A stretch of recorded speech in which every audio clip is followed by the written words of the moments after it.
All right. Welcome to another edition, the 43rd edition of In Class with Dr. Gray Carr. Hey, Dr. Carr, happy Kwanzaa. Happy Kwanzaa. They say Habari Ghani. Okay. Yeah, I was thinking yesterday was kind of you posted this whole thing about the non-white woman with the baby and the fiance, and I feel like I don't want to crap on Christmas, but Never. no, never want to crap on Christmas because we all have our traditions. And I spent it, watching Shonda Rhimes' her Bridgerton. So we're gonna talk a little bit, just a little. I just want to support the sister.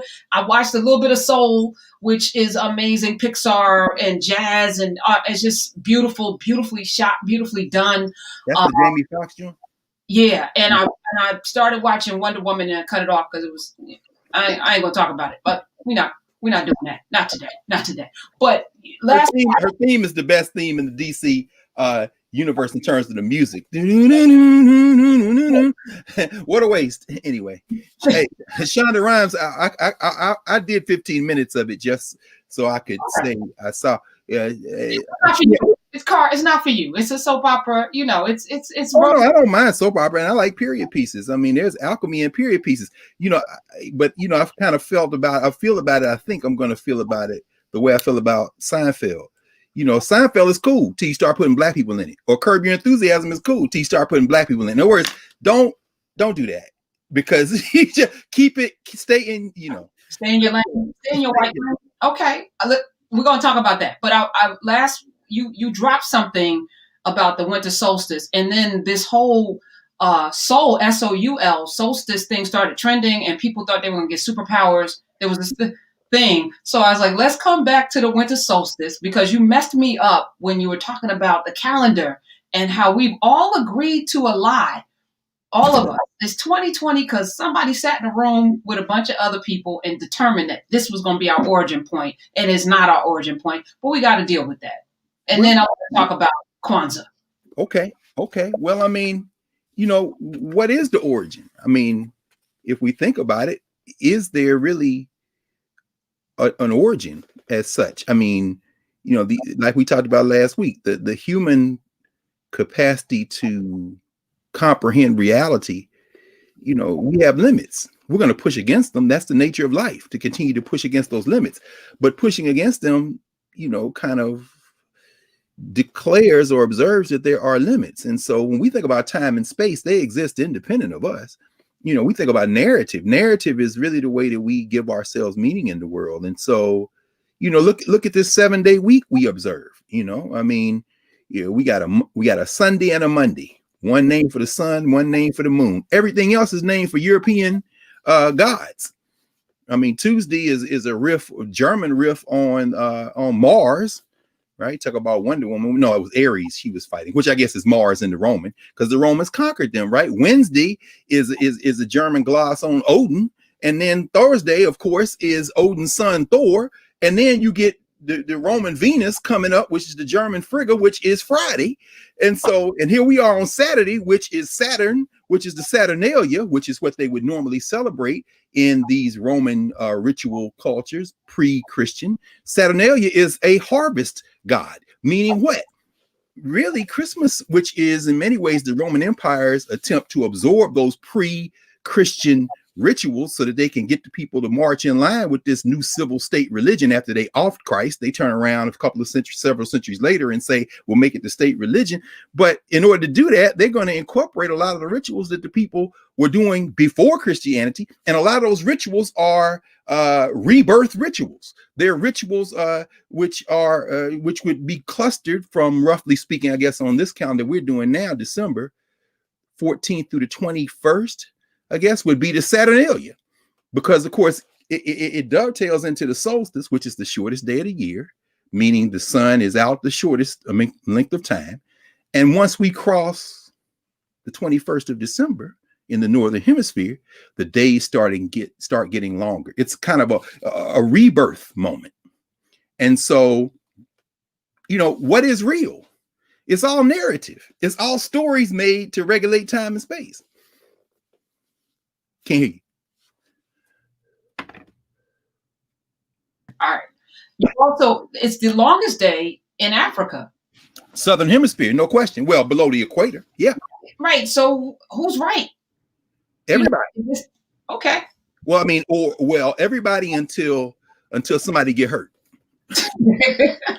Everybody until somebody get hurt. I mean, it's funny. Many years ago, when I was in graduate school in Philly, I remember turning on C-SPAN one afternoon, and Bill Cosby was giving a talk in Crampton Auditorium on the campus of Howard University. And I often refer to that talk to my students at Howard when we get into conversations about narrative, about language and power. And one of the things Cosby said was, he said, he was kind of trying to make a larger point, but he said, I'm not against people speaking Ebonics. Hell, I speak Ebonics. He said, but you know what a language is? A language is a dialect with an army and a navy. I mean, in other words, do you have the power to impose your worldview, your sense of the world on other people who don't share your sense of the world? And this is a serious question when it comes to whether or not you're impinging on people's life chances, not just as individuals, but as groups of individuals. I mean, yeah, and yesterday, I'm playing around Christmas, everybody happy, merry holidays, whatever you celebrate, Hanukkah, Christmas, Kwanzaa, whatever, Saturnalia. I mean, it didn't matter. But, the simple fact of the matter is that when we start trying to think of Jesus of Nazareth as a historical figure, now we got a problem. And my old professor, Theophilo Benga, used to say, he would think of the world in three kind of categories in terms of knowledge. He said, you got knowledge by faith. I believe it. That settles it. I got knowledge by opinion. This is how I feel. This is my perspective. You don't have to agree with me. We don't have to agree. We can agree to disagree. We can argue, whatever.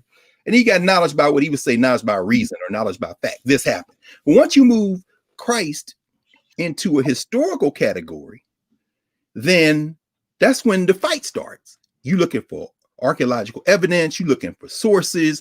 But if you're going to do that, then, do it. In other words, we know he wasn't white. We know they hid out in Northeast Africa. We know that the mother and father, Mary and Joseph, however you want to categorize Immaculate Conception, because, for the original story that story comes out of, the Egyptian story. I mean, they'll say, some people say it's a Babylonian gloss and other, but I'm gonna go with the Egyptian until I see definitive evidence otherwise. As Martin Bernal says in the first volume of Black Athena, it's competitively plausible. I don't see anything displace that Kemetic story. Immaculate Conception just means that you followed the steps you were supposed to follow to conceive the child. But at any rate, we know they showed up to get their census done and pay their taxes. We know they had the baby in an animal shelter. And we know that the Romans were looking for the firstborns to offer them. If we're going to go with the historical, if we're going to say this is historically accurate. And then we know that, roughly speaking, a little over a third of a century later, roughly around 32, 33 years later, if we're going to go with this as a historical record, this guy, Jesus, of Nazareth, Jesus is going to end up being executed by the government. He's dimed out by his boy Judas. I mean, he's stretched, and the people say, give me the robber instead of him. And Pilate tries to wash his hands. The soldiers, stab him, whatever, gamble over his stuff, take his robe, whatever. And then he is executed, put to death on their version of the electric chair at the time, the cross. And of course, then he is buried. And then, of course, that's when it gets a little sketchy, because the people who say that he was risen aren't the ones who saw him. It was the lady, right, who said, yeah, I saw the tomb, and they went and the rock was rolled away. So they took her word for it, I guess. Now, all this gets written down centuries after it happened. You can imagine what they're going to do with Martin Luther King 300 years from now. So, I mean, he waved his hand and the dogs laid down and the fire hoses went limp, and he walked across the reflecting pool and ascended into, I mean, you can imagine. But I'm saying all that to say that this is only a problem if we move from the faith or opinion category into the fact category or the reason category. As long as it stays in the faith category, listen, everybody tell your story. You tell your story. You sing your song until somebody gets hurt. Now, if you're going to stick that song or that story on the end of a pole and wave it at somebody and start singing Onward Christian Soldiers marching as to war with the cross of Jesus going on before, now we got a problem. Now we got a problem. Because I don't believe what you believe. You're going to try to punish me? And one thing is clear. Whatever happened 2020 years ago, ostensibly, between then and now, has resulted in you and I having this conversation in English.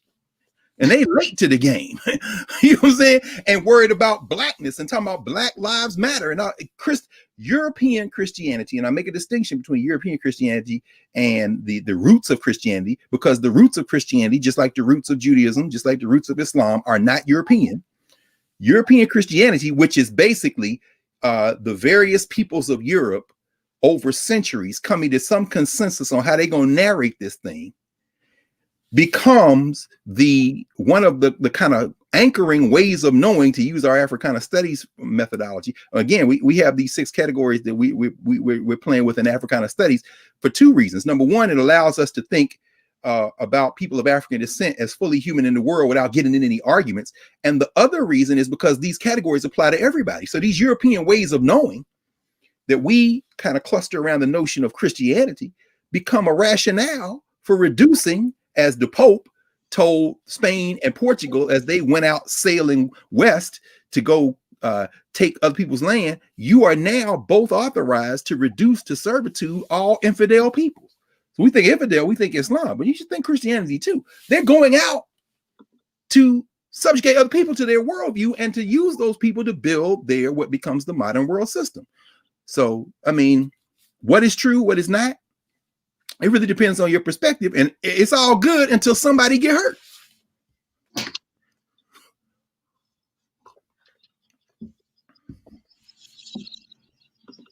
All right.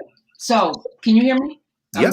I'm going to add myself in. I mean, we could talk a lot more about details. Because you sent me back to the books. So no, anyway, I apologize. No.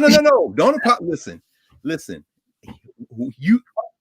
When we began this, we were talking about jailbreaking this whole thing, flipping this thing. We know now that as people are getting this vaccine, Fauci is finally having he can say out loud what he's been thinking all along. Yeah, it's going to take like 85, 90% to get, some form of herd immunity. So I mean, it's going to be longer, but we said, we're not going back to the world as it was. And so what appears to be breaks between semesters, really, in my imagination, I think in your imagination, all of us who are teachers, this should be what we do all the time. If this is indeed our craft, there's a way to do that. We're not going back to the kind of assembly line stuff that wasn't working anyway. So you and I have had this conversation off mic, which is the genesis of this. Yes. And as we move forward, I've been looking at a lot of things. In the next couple of weeks, we're going to be making some announcements in here because I feel like, the next level of freedom is ownership. We are in here, there's a couple thousand during concurrently, maybe 3,000 concurrently. It'll be 50,000 by the end of, the week, enjoying and taking notes and buying books and experiencing this family and being a part of something greater than themselves. I know I'm part of something greater than myself in this space with you. Me too. But 40% of this energy is going to somebody that didn't create it. How about that? We're going to stop doing that. I'm with you. So I'm looking forward to it. And I didn't know if it was going to work. I didn't know if we had the appetite. I didn't know if people would want to come on a Saturday and listen, and talk and think on a Saturday when we are used to, what is that? Resting and partying and doing all these other things. We won't have time for that. You mentioned 80-90% of us are not taking the vaccine. Let's be very clear. Speak clear. There will not be herd immunity. Let's be clear. No.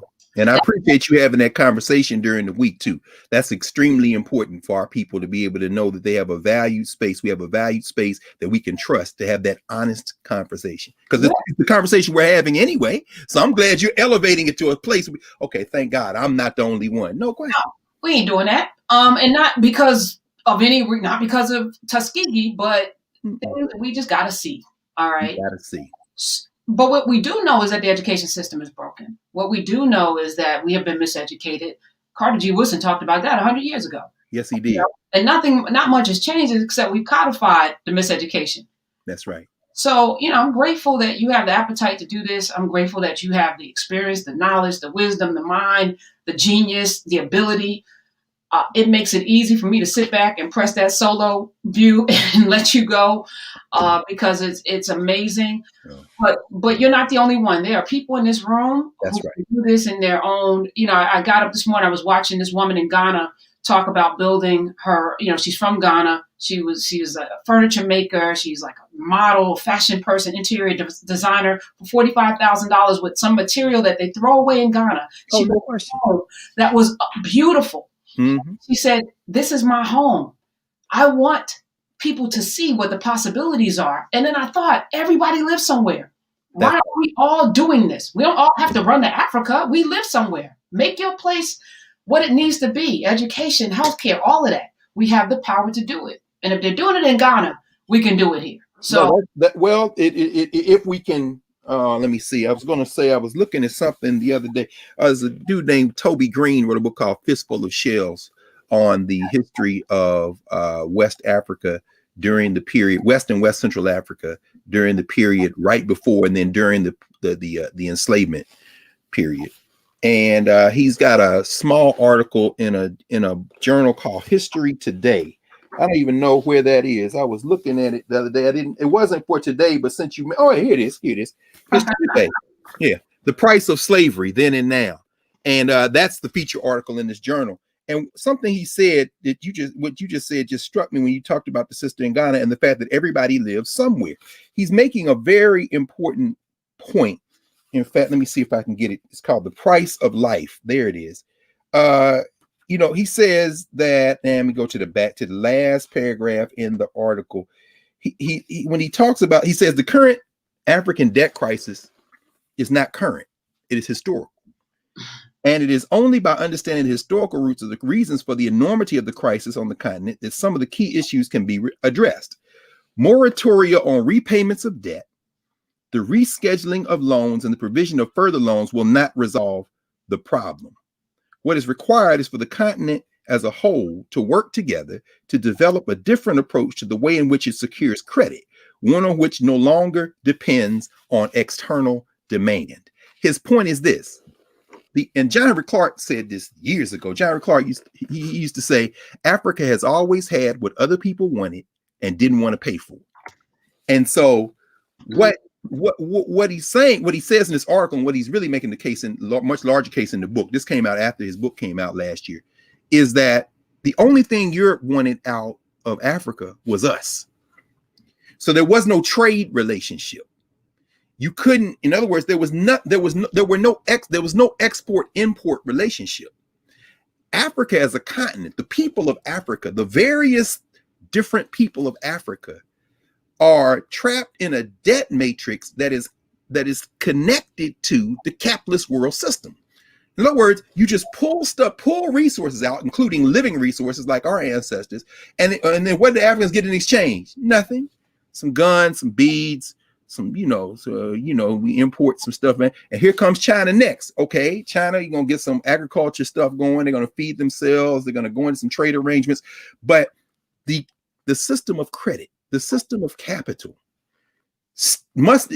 depends on having an external market that you own, that you control. And in fact, when we talk about Kwanzaa in a minute, it'll be very interesting because we're going to see that by the 1980s, we see that Kwanzaa has caught on in the United States, and non-African people and some Black people that ain't down with the self-determination dimension, the Kujichagulia dimension, that's day 2, that's tomorrow of Kwanzaa, are saying we can make money off this without connecting it to the deeper cultural grounding and values of Kwanzaa. And so you have committees, whole groups of people. Ken Bridges, who was killed by the DC sniper here in DC, who was part of an organization called MATA. You have Hannibal Afrique and Conrad Worrell and those folks in Chicago. The Committee to Preserve the Integrity of Kwanzaa is saying, no, No, these people want to extract profit from us. And here we are in 2020, and you can go into Walmart, wherever, you can go online. People don't know nothing about no red, black, and green, no Makeka, no Zawadi, no gifts. No, they selling what you need. What you need, some candles, you need a Kanara, you got the language there? Yeah, Habari Ghani, greeting cards, Hallmark. Whoa, wait a minute. The whole point of this made-up holiday, and I make the point that it's a made-up holiday to make the further point that every holiday we have as human beings is made up. So when you say that's a made-up holiday, you ain't saying nothing.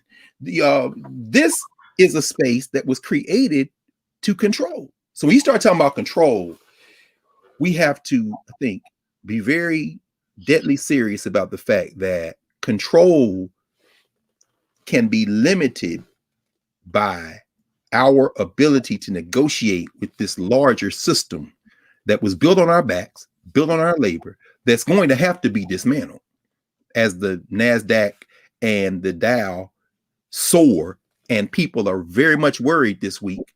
Unemployment is expiring today. That's right. And eviction notices, and people, and these people out here playing games with people's lives, and they saying, but the economy is doing well. No, the stock market is doing well. And that's what happens in a capitalist society. Well, we were going to get into today history. We lost the great K.C. Jones from the South, who I grew up hating, by the way. Of course. I love Dr. J.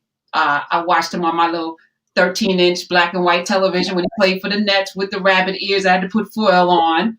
So that, the Boston Celtics, even with the storied history with Bill Russell and all of the championships and a first black man coach and KC winning those championships, I always hated them because they represented racism to me. Of course, me too.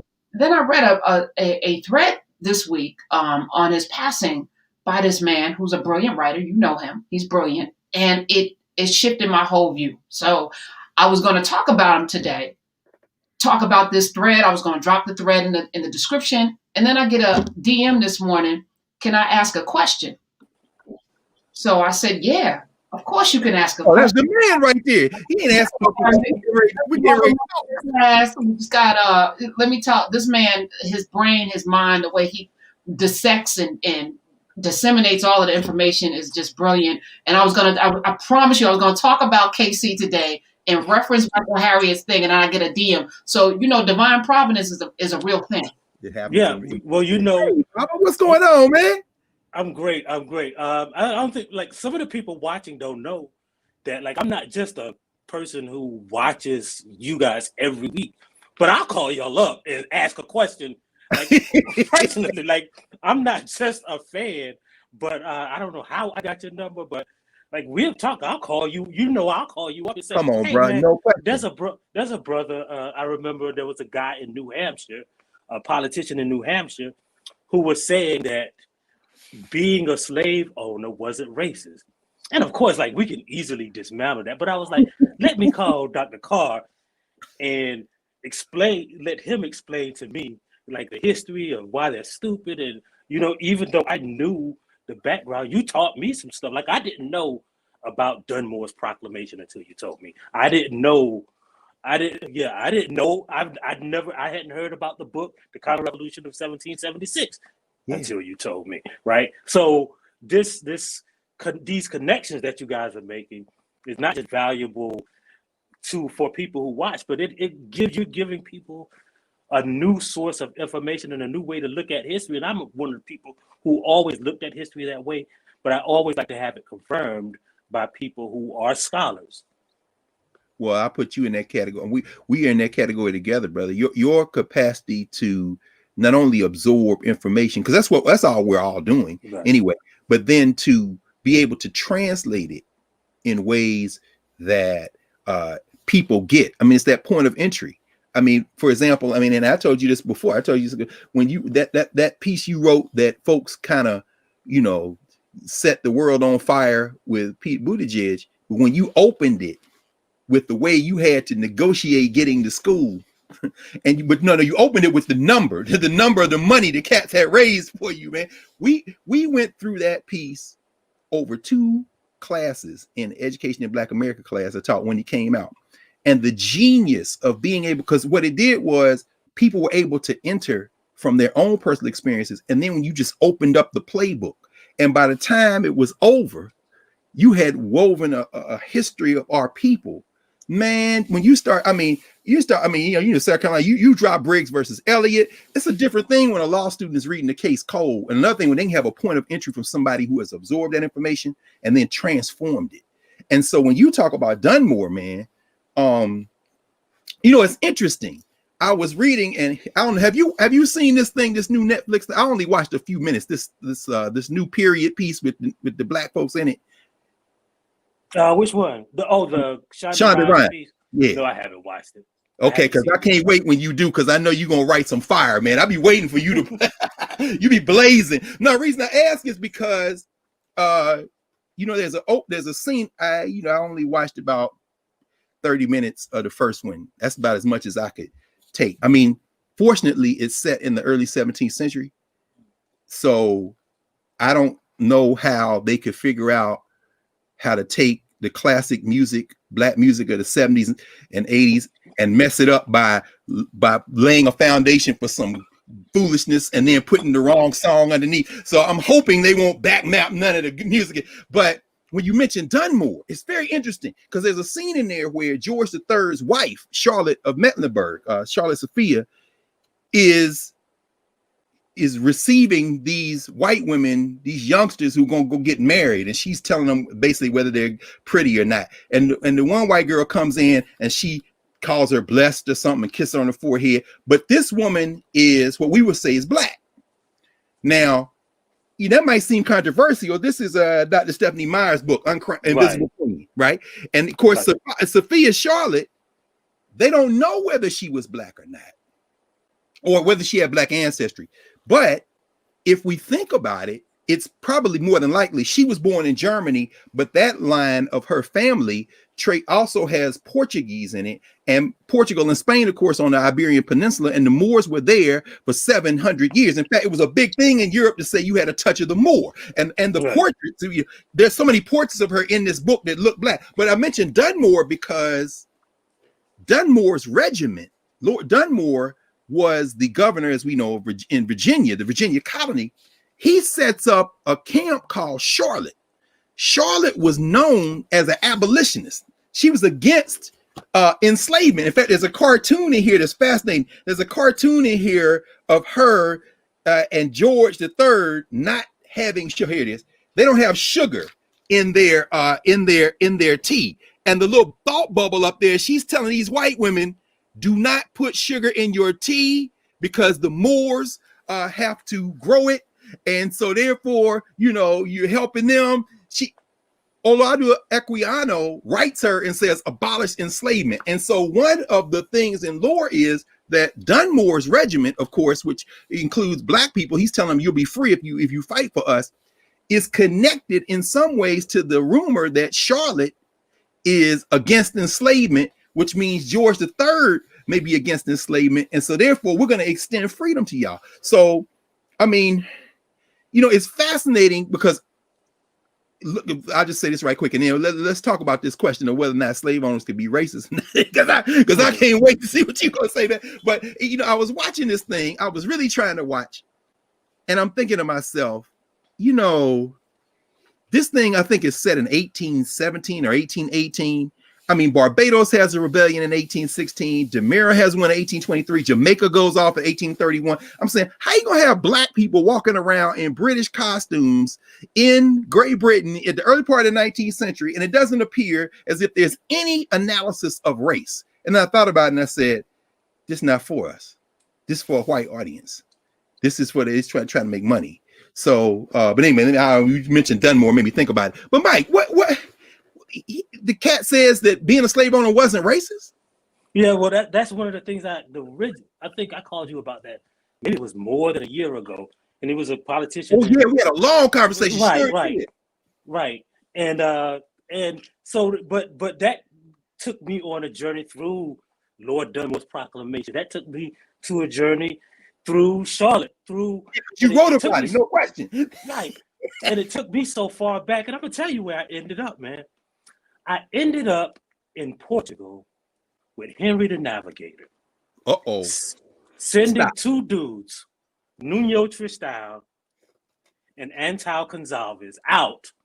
Now, this is before they didn't think, they thought monsters, Europeans thought monsters lay beyond the Cape of Africa. So they didn't know, they didn't know how to get beyond the Cape of Africa. No question. And exploring it, he sends these two guys, Nuno Tristão and Antal Gonçalves, out. And they end up in Africa and kidnap a man on a camel. And the man says, look, if you go over there to that fishing village, like you can get like how many people you want to. My God. They go and kidnap the people. One of them is a chief. Now Gonzalez, he leaves. Nuno Tristão goes back to Portugal. Yes. And when Gonzalez comes back, he says, hey, what about the money? Because they were supposed to be getting seal skins. They said, what about the money for the seal skins? And he says, okay, we'll spend it. Here's the money. And he said, wait. How is this? Like, this is a lot of money, bro. You got all this for seal skins? He said, no. You remember those Africans we kidnapped? No question. Well, I sold them. And he said, for real? Well, we should go back. And they take one who wasn't sold, a chief, back. And for this chief, he brings out 100 of them. Now, this goes back to what you said. Remember, the Moors had conquered the Iberian Peninsula. So those people that they bring out 100 people. Some of them were Jews. Some of them were Europeans. Some of them were Moors. Some of them were African. Mm-hmm. And he says you could choose any 10 to take back and sell. Hmm. And he chose the black ones because they were more resistant and worked harder. And that's how the transcontinental human trafficking trade begins. Because he just arbitrarily chose the black ones. Brother. And then see that piece you just, to me, that narrative becomes the point of entry to allow us to understand this absurd toxic mix we're in. The arbitrariness of that selection. John Clark used to always say, but for the point of a finger, you could have been Cuban and you would have been Louisianian. I mean, it's kind of thing, wherever the boat, but that point of entry, informed by the fact that, of course, Henry, the navigator, never set foot in a boat. He's got these maps. You know what I'm saying? I mean, why they call you the navigator? Because as you said, the Moors have been in Spain. These Arabs and Africans have been in Spain with latitude and longitude, with algebra, knowing that the world is round. I mean, which presents a problem for a couple of reasons. Number one, and of course, I mean, there's a whole rack of books. In fact, even David Levering Lewis, who did the 2 volumes on W. Du Bois, wrote a book on Moorish Spain. I mean, everybody's writing about Moorish Spain. In fact, there's a book called We Are All Moors, which kind of connects in a second. I'll connect. It's very interesting because these Moors who are Muslim are in contact with not only all these Europeans who speak these local languages, including the echoes of the old Roman Empire. They also acquire, which means they acquire the knowledge as well of Latin and Greek. So a lot of what comes into what we call now the Renaissance is really those Africans and Arabs, as you know, translating that stuff from Latin and Greek into Arabic and then into the local languages. And so, but that mounting resentment, even as they're associated with civilization and culture and everything from bathing regularly to playing chess, they still this resentment that gets baked into this European mindset that deals with color. And they're Muslims. They're not Christians. So as you say, this guy's going to pick out the black people. What does black symbolize? Well, black symbolizes at that point in Western Eurasia, on the peninsula, certainly and surrounding, excellence, learning. But it also represents a barrier. You can't get to Asia because the Muslims got that on lock. You're going to get in boats and go the other way. And y'all think that the world is flat because you're ignorant. But there's some of y'all like Henry and them who suspect there's something different. Why? Because he knows, because he's got access to some of this knowledge. And so the the kidnapping of Africans, the absorption of Africans into this criminal enterprise that now has us speaking English and having to work every week for paper money, which the exploitation of our labor while the people we work for get richer and richer, begins, as you say, the strands you narrated, brought into that field of violence that is stoked not only by the anti-Muslim fear and now the commingle with the anti-Black and non-white fear, but Christianity, white Christianity. Africans can't be Christians. If you're going to convert some Africans to Christianity, recruit them into your criminal enterprise, which is, of course, why as they come down the coast of West Africa, they start recruiting some of that elite that you talked about into Christianity. That's what happens to Dom Afonso in the Congo. He sends his children to Portugal to get trained as Christians, where they're going to baptize them and then send them back into the field of violence. But when his kids come back and tell him that, hey, man, they taking our people and putting them in these boats, and Alfonso shuts down the slave trade, tries to shut it down in what is now Angola and Congo. Shit, don't you? But I guess, Mike, let me ask you this, brother. This is an interesting conversation we had. For people who might think that all of this was just like playing like a football game, these white boys got in the huddle, planned it all out, said break, and ran a playbook. How do we get folks to understand that it is these individual choices and events that didn't come from one playbook, but this meet up later on and then become? How do we get people to understand that? Because people seem like we all want to understand it all at once. Well, I think one of the things is we have been taught that, like, they're so smart that they have this master plan that began in the 1100s, and they're still executing part of a master plan that extends way back to then, when they are not that smart, right? Like, so you have to realize that when all of this started, they were literally saying, we are less civilized, and we have to go out and find people who are smarter and more intelligent. This is I talked about this earlier on the tweet, right?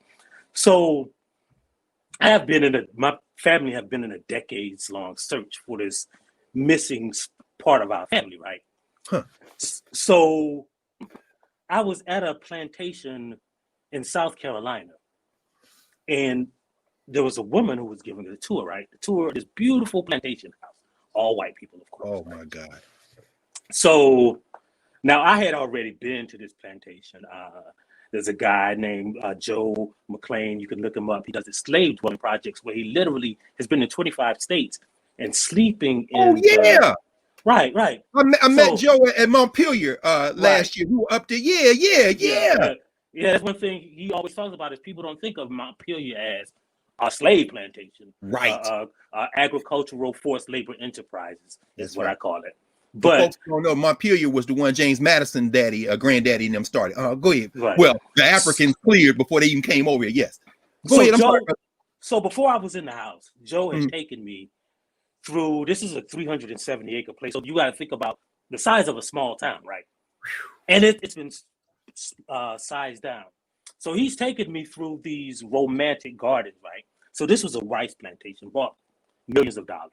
Charleston, which was the 40% of the people who entered, the slaves who entered the United States, the people who entered the United States and were enslaved, because you can't, like, they didn't import slaves here. They imported people and then made them slaves.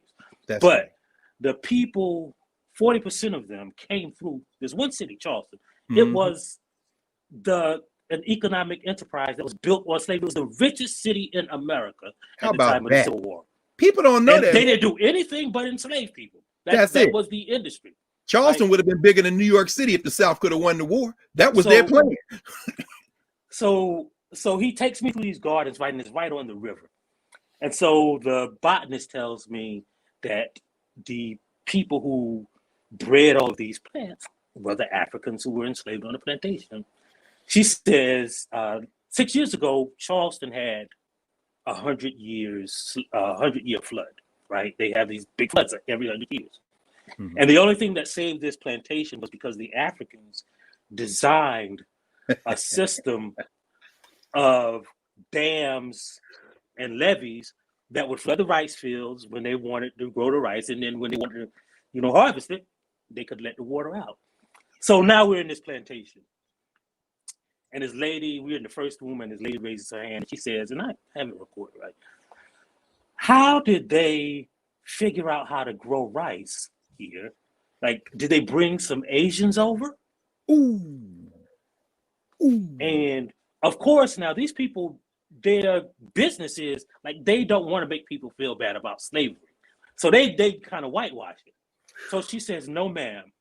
The people on the west coast of Africa have been growing rice for centuries. Like what we call Carolina gold is an African rice. And the Africans came here and taught the planters how to plant it. Yes. And so, in writing about this, because I was ostensibly there to write about this for this magazine. Yes. And I asked the woman, why do you call them planters if they didn't know how to plant things? She said they tried citrus, it wouldn't grow.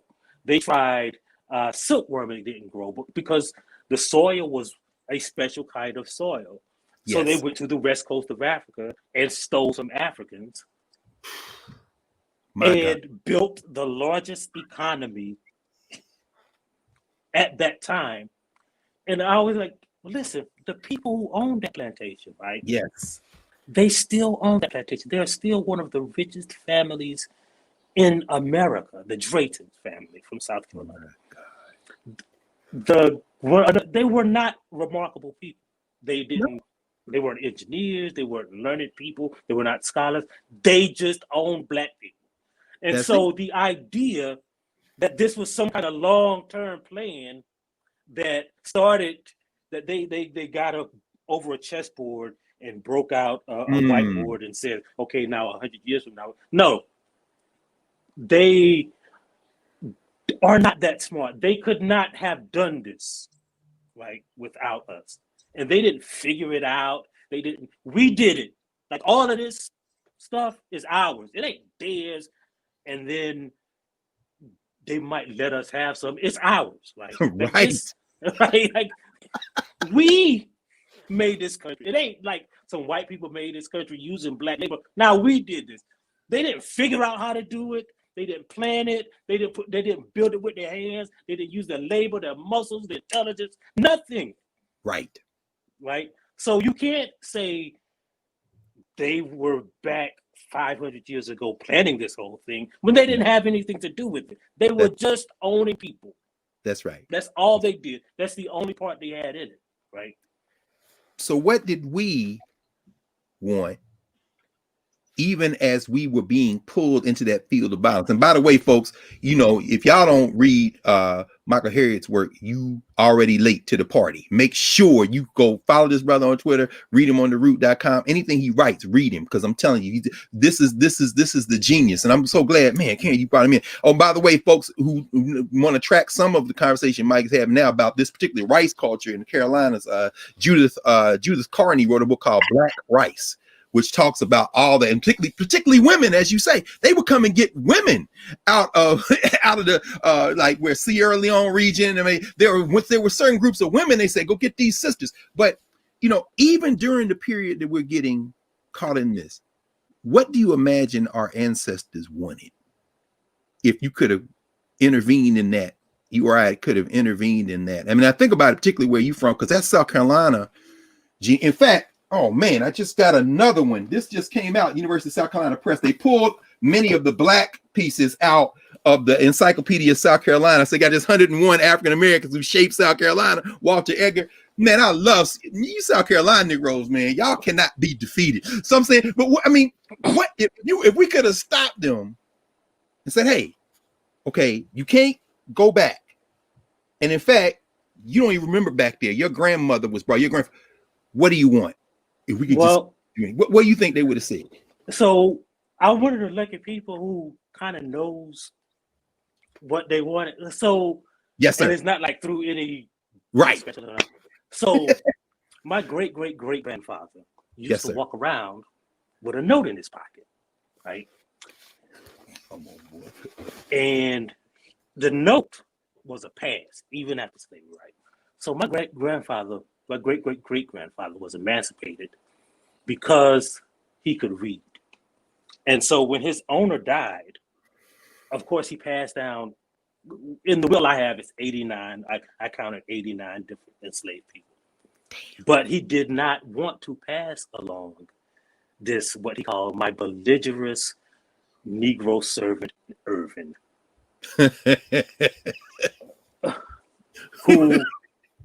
who has seeded he has seeded insurgency into the other Negroes. That's what he warns his children, right? There it is, brother. So when I'm passing all these slaves down to you, but this one you gotta just let him go. It says he is to have his own time. Nothing is required. Just let him go. But Irvin was married to a woman named Delia, who was pregnant at the time. At the time of the slave master's death. So, but he sold her he gave her to his daughter, who lived on a plantation in Charleston, South Carolina. Now this was in Lee County, South Carolina. My great grandfather. So he split his wife up. So, of course, back then there were slave patrols, right? Yeah, of course. Mandatory, right? That's where we get the draft from. The slave patrol. So he would be stopped. So what is this free Negro doing walking, trying to get to Charleston? And so he had this note in his pocket. Now, because he had this note in his pocket, they could check with what they called the old Salem courthouse back then. And his will was recorded. So the past matched up with his will. Gotta let this Negro go. He actually is a free Negro. Yes. So we know what they wanted. They said, if I could teach these people to read, and if I can educate my people and get them free, that's all we wanted. We already here now, bro. Like we here, right? We here, right? But again, we built this thing, right? Yeah. And it's ours. We deserve some of it. So what they eventually killed my great-great-grandfather for was because he was sneaking onto plantations. He'd become a blacksmith by then and teaching enslaved people to read in exchange for they would steal some of their master's tobacco crops and give it to him. And he would go and sell. Now, by this time in the Civil War, you had to get what they call stamps to sell your tobacco. Yes. They wonder how does Negro, who was a blacksmith, get all this tobacco and they ain't got no land. No question. And they killed him there on that spot where right now a Confederate monument stands. Where was it? In Charleston? No, this was in Darlington County, South Carolina, at the Darlington County Courthouse. Of course. Is where he was. It says they seized upon him. Yeah. And killed him. Yeah. Right? But we don't have to, like these stories, like we don't have to guess. We know, like. No, we don't have to guess. Right. We know, first of all, again, none of these people are remarkable. I just found his wife, Delia. I think I found her last weekend. And what's crazy about these plantations, right? And this is why I say we don't have to know. We don't have to guess, right? Mm-hmm. So when you go to these plantations in South Carolina, we think, oh, they emancipated Negroes and then they left the plantation. No, these people didn't have nowhere to go. They were homeless. So when you go visit these plantations and you ask them, hey, when did the last Black people move out of these slave cabins? Almost everyone, they tell me the 1990s. The 1990s. Yeah, that sounds about right. Right, they were renting them. Yeah, where were they going to go? Right. Where were they going to go?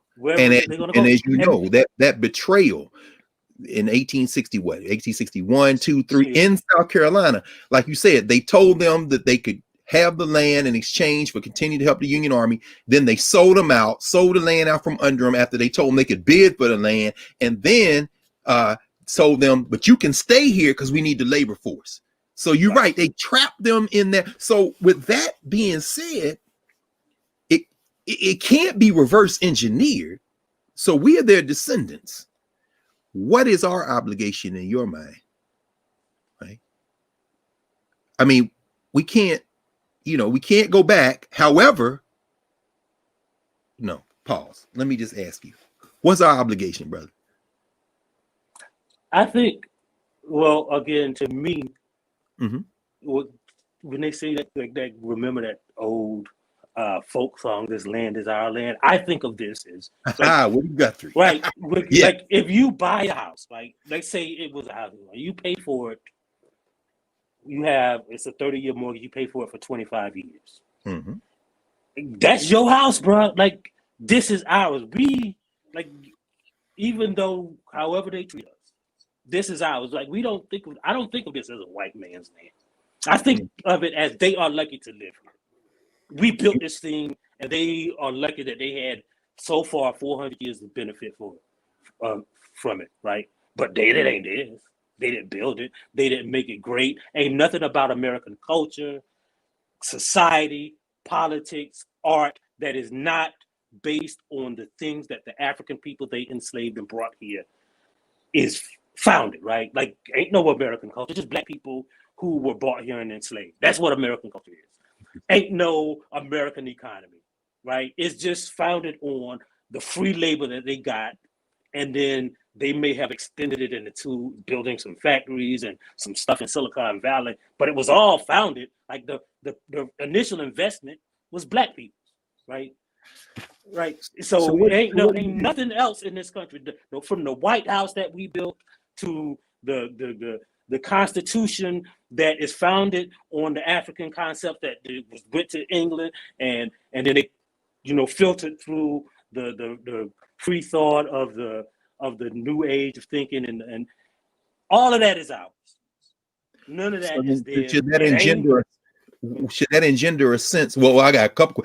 One, what do you do with the original inhabitants in terms of the Native Americans? And when I say Native Americans, the people who were here. And the other question is, does that appropriation of labor, does that engender a sense of desire to be included in this narrative, even if it's just a black narrative? Even if we say that, I mean, you know what I'm saying? I mean, in other words, yes, what you said is absolutely correct. If that becomes the point of departure, then what does it look like? What does the society look like? Let's say that, we say, okay, yeah, this we built this. Okay, what is this? How do you incorporate the Native Americans, for example? And then how do you then move forward? What does this look like? Does it look like a flag? Does it look like a, I don't think so. I think if you talk about the Native Americans, if you're talking about us, right? Mm-hmm. Like, it is not like when you look at the Native Americans, how the Native Americans reacted when the white people got here, right? Or when when we got here, because first of all, again, they didn't found this. Like, the first person to step foot like alongside Ponce de Leon was Juan Garrido. The first black person in America in California was Juan Garrido. The Pueblo Indians said the first white man we saw was a black man, was Estebanito, right? So they ain't did nothing on their own. They didn't found it, they didn't discover it, they didn't build it. But none of those people think they own the land, right? We don't think this is like the land is. That's a weird concept that only white people came up with, right? So all of those people, they didn't care that the white people were here, because they like, look around, it's enough for all of us. No question. Right? Like, if we can hunt on, and you over there and you hunt, or you grow your grains, or you do whatever, we can all live. Like, we don't have to extinguish you. As long as you don't bother us, we cool. Exactly. Right? Exactly. And only the concept of, like, I don't even think there is anything to take back from them. Like, like all of this stuff from the initial investment, you just distribute those resources equally according to the people who, but it ain't got to be mine and it ain't got to be yours. Like y'all can stay here, right? Because yeah, well, it's gonna it's have a world, bro. Sure. It's a world. That's why the Africans like let them come over there, because they were like, oh, like, bro, that's enough. Y'all can have some of these ostrich eggs and these spices, bro. We'll grow some up. For real, y'all want? That's what y'all came up here for, some spices. So right? It wasn't a mistake then, as much as it was a clash of worldviews. I mean, so going forward, is this something that looks radically different than the society we live in? Because what you're imagining, what you're talking about and thinking through is helping us all think through is creating something fundamentally different than the project we got pulled into. Right. We weren't naive.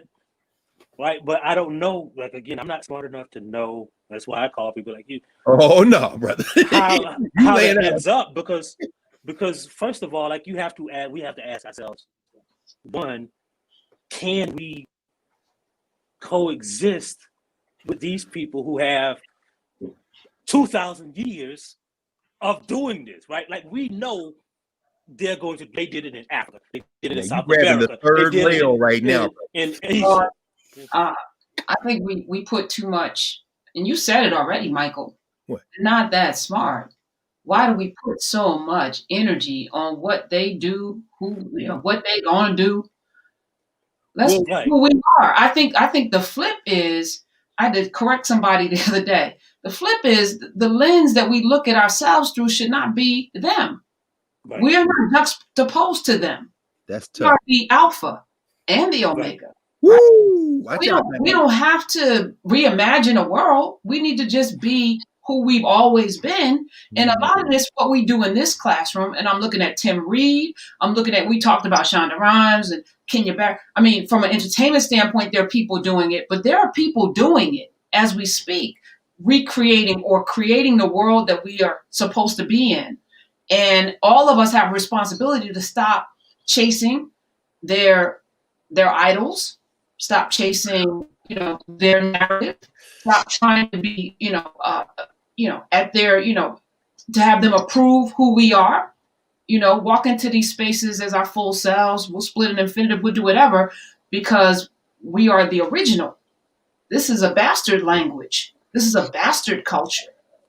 You realize that's a declaration of war, though, right? Is it? You better stop saying things like that. No, I'm saying, see, when Mike led us into the thing, I mean, Bobby Wright, many years ago, Bobby Wright wrote a small pamphlet, gave a speech. It's called The Psychopathic Racial Personality. And he starts with the metaphor of the bull and the bullfighter.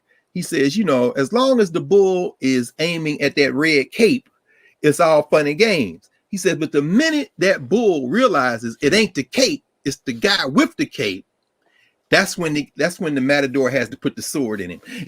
I mean, so hold on, time out. Are you a bull, Dr. Carr? I think we're all bulls in our heart.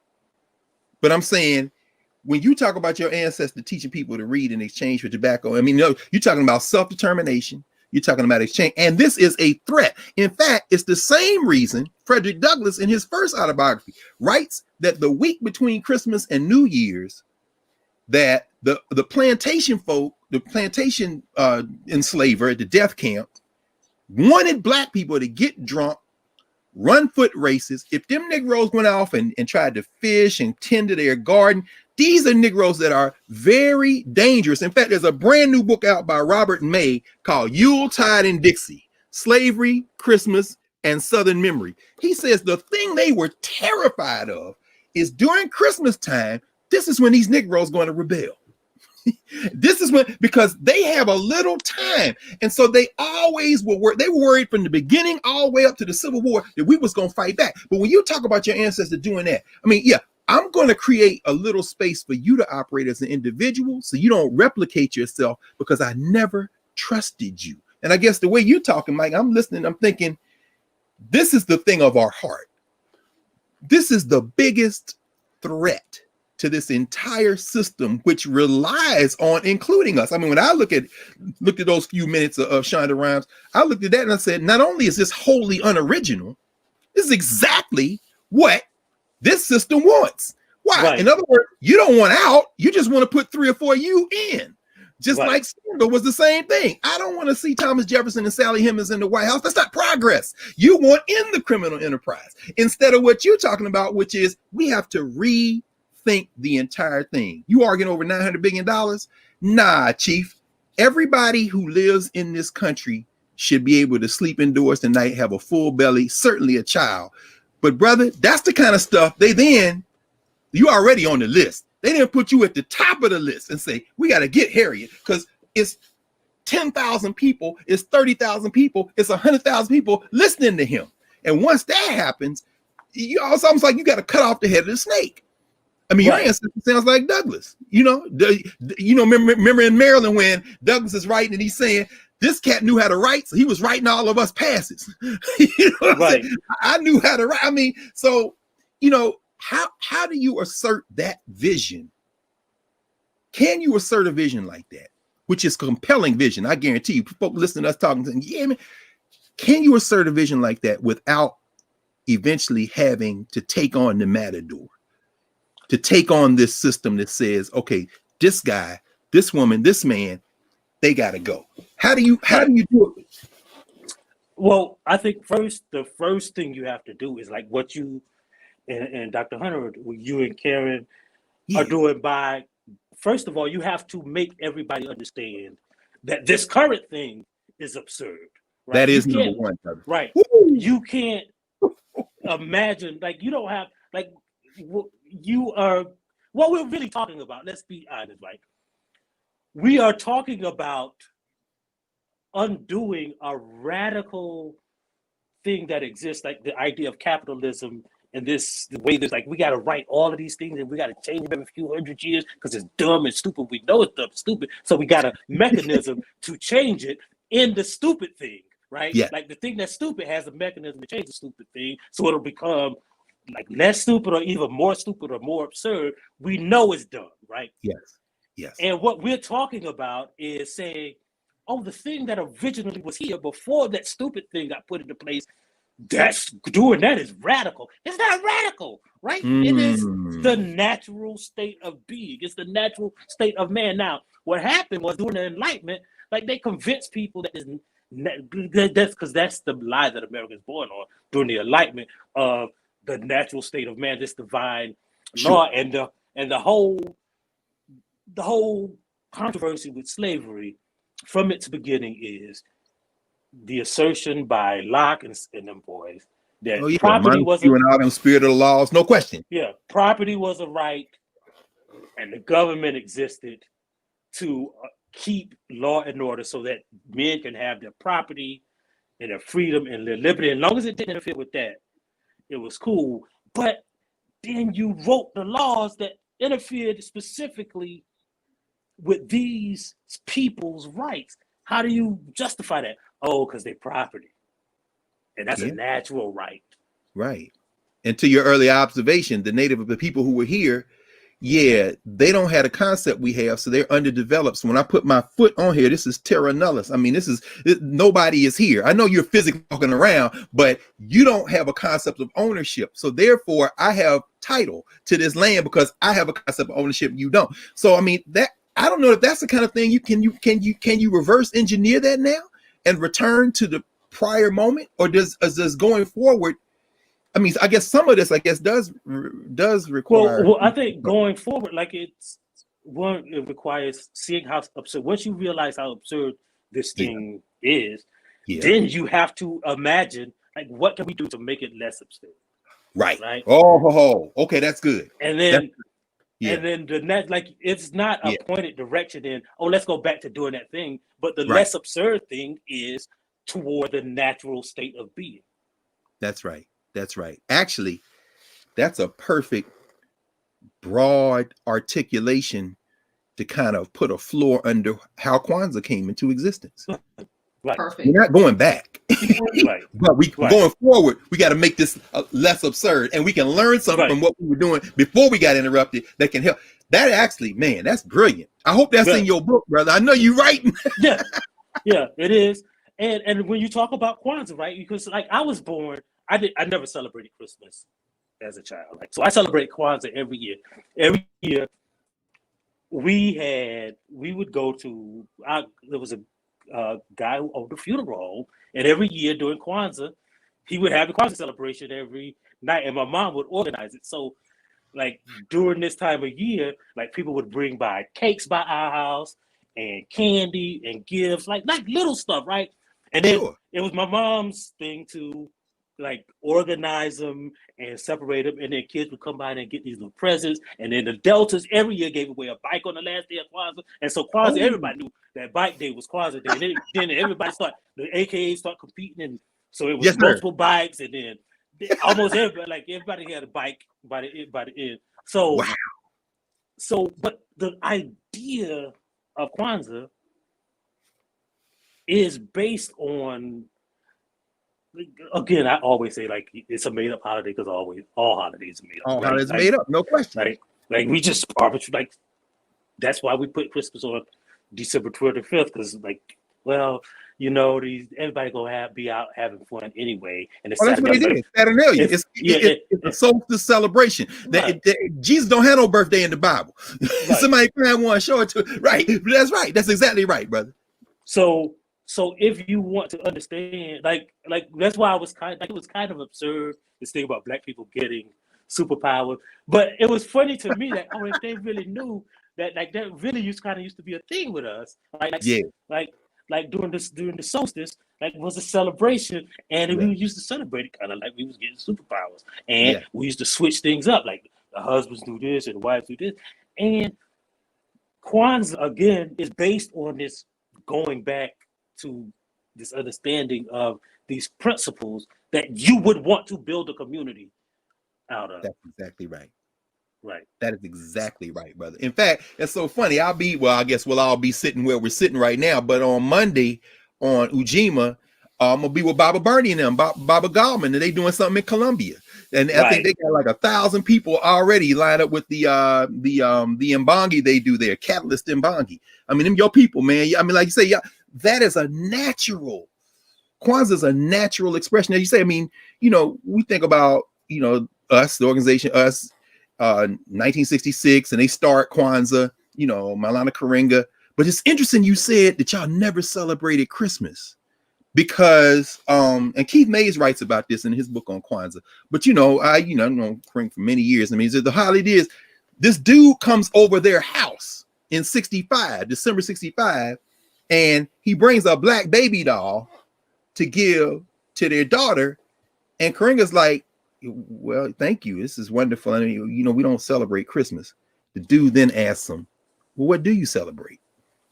And it takes them a year to work out this thing. So y'all never celebrated Christmas. No, I've never ever, like, I mean, like, no, like it was like people, I guess when I got older and people would ask me, what do I celebrate? I didn't have anything to say. Like we would Kwanzaa, but I didn't think of Kwanzaa as a replacement for Christmas. Because and I knew Christmas existed. Yes. I just didn't think of it as like, I thought it was two different things, right? Like, so what happened when you left the higher education of home-based schooling and went into the institution? I got in trouble. Like, I remember, man, I did like my first year in school in like the school system. I think we had some kind of class project, and I did a project on like why Christmas is absurd. Like, oh, y'all know Jesus wasn't born on. But I mean, to me, I was a bit like, this is thing.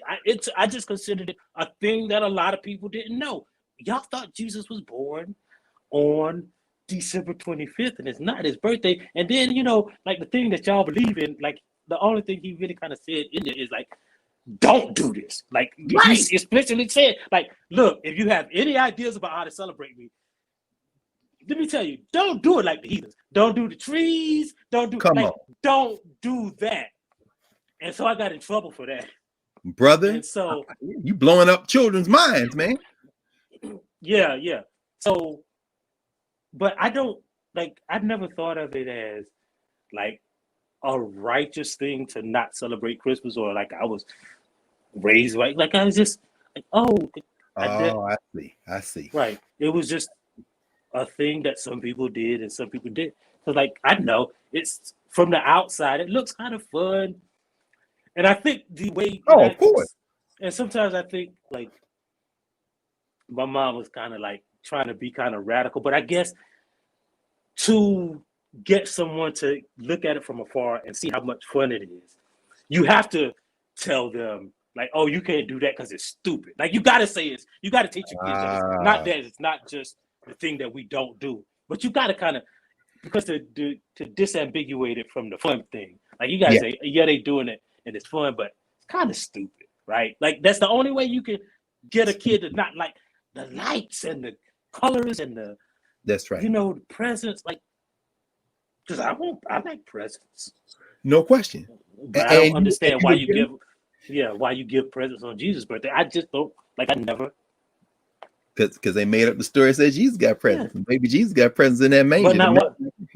Yeah, but then why you don't give them to Jesus? I just don't understand. Oh, see, yeah, okay. You know that there it is. Children always asking the question that blows up the whole spot.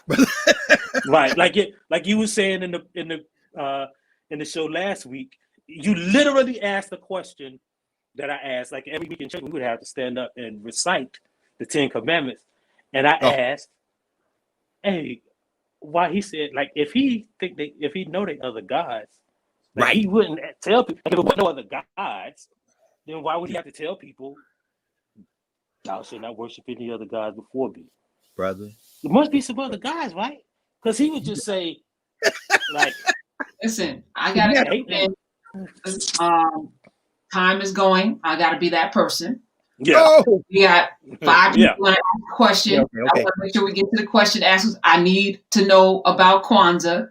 Okay. I want to thank Michael. And before you go, your mask, people are obsessed with the mask. It looks like Killmonger or something from Black Panther. So it is the Black Panther mask.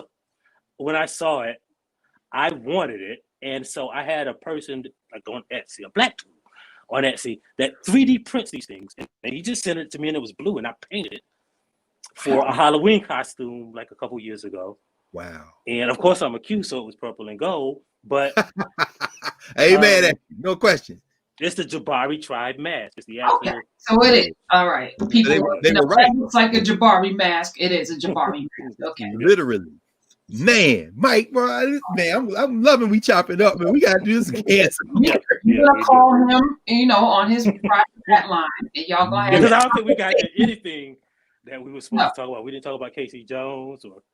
No, but people need to. I'm gonna drop the link to your thread in the description because they need to go the way your drumbeat of how you break things down. They need to process that. So, I want to thank you for your scholarship. The Root is where you can find him. Harriet on Twitter. You can follow him there. We'll drop that in the description too. I love you. I love you guys too. I'm a fan. Oh no, man, that's mutual. That's mutual. Oh wow, man, that was fantastic. Oh, Mike, I mean, he put his hand on it. Karen, this is the most difficult conversation we have to have. What is the thing in our heart? And we think about Kwanzaa, as I said. I mean, you're talking about an individual in Maulana Karenga. Very important figure, brilliant, not without complication and controversy. But most importantly, a person like all of us who is formed in community with other people. Comes out of Maryland, raised on a farm, follows a couple of brothers out to the West Coast, blood brothers, that is. Ends up in study formations at UCLA in the Bay Area. There's something called the Afro-American Association. Folks may be familiar with that study group now. In the Bay Area was a young cat named Donald Warden. He had a Muslim name. He actually went to Howard undergrad. He wrote a couple of books actually about his time there. This study group was over the course of time, 1961, 2, 3. This is the same study formation that produced the Afro-American Association, where Donald Harris and Shyamala Golappan used to go, Kamala Harris's parents. Cedric Robinson, the political scientist who wrote Black Marxism and other things. They're all in this study group. Karenga is connected to them. Huey Newton, Bobby Seale. I mean, these conversations are taking place. He's back in Southern California. He's taking classes, gets fascinated with Kiswahili, African history and culture, as the student body president, actually, as an undergraduate. And it's very interesting because finishes his bachelor's degree, master's, ends up moving into formation called US in the wake of the Watts Rebellion of the summer of 1965. And out of that formation, us as opposed to them, that becomes the foundation for the creation of an attempt to articulate something that draws on the best of our, what Jacob Carruthers would call, deep well of African thought over the arc of millennia, combined with kind of a contemporary application to problem solving that's reason based. The combination is given the label, given the title Kawaida, for like traditions. So that's the philosophy that emerges out of the organization US, with Karenga at the center. And without getting too deep into it, in fact, I should have, for those who don't know anything about any of this, because a lot of these people are still alive, still going around, and I'm gonna talk about a few of them in a minute. Oh, I thought I had a copy of it. Oh, yeah, here's one. Kwanzaa. This is the book I was talking about. Keith Mays' book, Kwanzaa, Black Power in the Making of the African American Holiday Tradition. Mays does a very good job in terms of names and dates and things like that.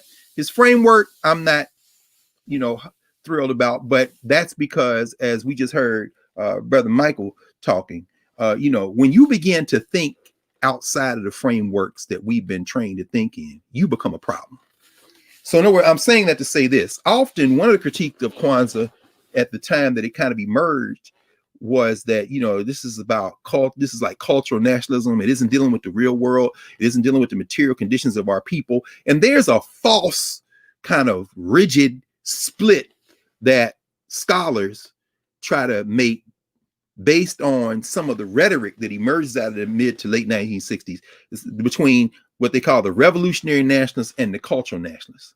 And so, there's a library of books that talks about us versus the Panthers and the revolutionary nationalists, all that stuff. Read it all, understand it, and then kind of set it aside. Because if you know the people who lived through those periods, and nobody agrees with everybody else all the time, but you see that that's a kind of a blurry distinction. We all have culture. We all have cultural grounding. And the notion of change and revolutionary nationalism, what people are talking about, and I'll just say this and I'll keep going because I don't want to get too deep into this, because, people will try to make a distinction between a historical materialist worldview that doesn't have spirituality and culture at the center of the analysis, as distinct from what they narrate as a cultural worldview or spiritual worldview. Yeah, I understand all that, but what about the real world? Okay, now we're going to set all that aside and keep going very quickly to talk about Kwanzaa. As I said before, the idea in the Kawaida theory, so to speak, and there's a little book called Kawaida Theory, a couple of books that Karenga puts out, Clyde Halisi and others, are there with him, a bunch of other folks. He said the central problem we're facing as African people is the problem of culture. That's what Karenga would say. That's what us would say. Right now, you can debate how it's phrased, how it's characterized, but anytime you look at popular culture where Black folk are included in something that displaces them completely in terms of any sense of who or what African people were. And again, I'll go back to this thing that's on Netflix. I'm looking at this like, this is just, what is this? This speaks to the crisis of culture. This is not representation. This is black-based minstrelsy in some ways. But I mean, I understand somebody got a check and, we got some actors working, but that's the same thing they said. Well, I'm gonna come to this in a second. I get to the Kwanzaa flag. It's not the Kwanzaa flag, the flag of the Universal Negro Improvement Association, the red, black, and green flag that has a little bit, the black is put on the top in what is considered the Kwanzaa flag. If you're going by the organization US, they kind of changed the colors a little bit, but the same colors are there: red, black, and green. That flag emerges in the 1920s in direct response to something I'll come to in a minute. I'm gonna make this Netflix connection. Anyway, I'm gonna keep this very short, and then we can keep going. I've got an hour on the clock. Once it's clear that there needs to be something put in place, a ritual put in place that can kind of help promote this question of Black power. And Black power is, of course, emerging above ground, so to speak, in public view in the mid 1960s, in direct response to the kind of dovetailing of particularly the student dimension of the so-called long civil rights movement. People are there, they're moving. Student Nonviolent Coordinating Committee. I mean, the Black Panther Party has its roots in Lowndes County, Alabama, as we talked about. You know, read my man Hassan Jeffries' book, Bloody Lowndes, or for that matter, go to the SNCC Legacy Project website. You kind of trace all that. But what you see then is this Black power feeling is emerging, and there's this reconnecting to the question of Black history and Black culture. And one of the things that is talked about, among many other things, again, I'm doing a very, very quick shorthand here, is the idea of rituals. Rituals help connect people in time and space. Kwanzaa isn't the first Black holiday. In fact, during that period, Malcolm is assassinated in February 1965. You're going to see in February 1966 the commemoration of that moment, that assassination moment, and the honoring Malcolm as a new ancestor. Then his birthday, May 19th, is February 21st. He's assassinated. May 19th is his birthday. You want to make that a day when people say, you know, we're taking this day off. We're not going to have no holiday. We're not going to go to work. Holiday. So you see this kind of energy trying to emerge. Now, mind you, Malcolm's assassinated February 21st. What's already in place as early as 1926, in fact, beginning in 1926, is so-called Negro History Week, which by the end of the 60s, 1969, is going to become Black History Month. In other words, so this too is a ritual. And in fact, if you want to go to the beginning of the Western calendar year, January 1st, that arguably is the first Black holiday that Black people created in this country. That was Emancipation Day. The Emancipation Proclamation is supposed to go into effect January 1st, 1863. And we talked about this when we talked about Juneteenth.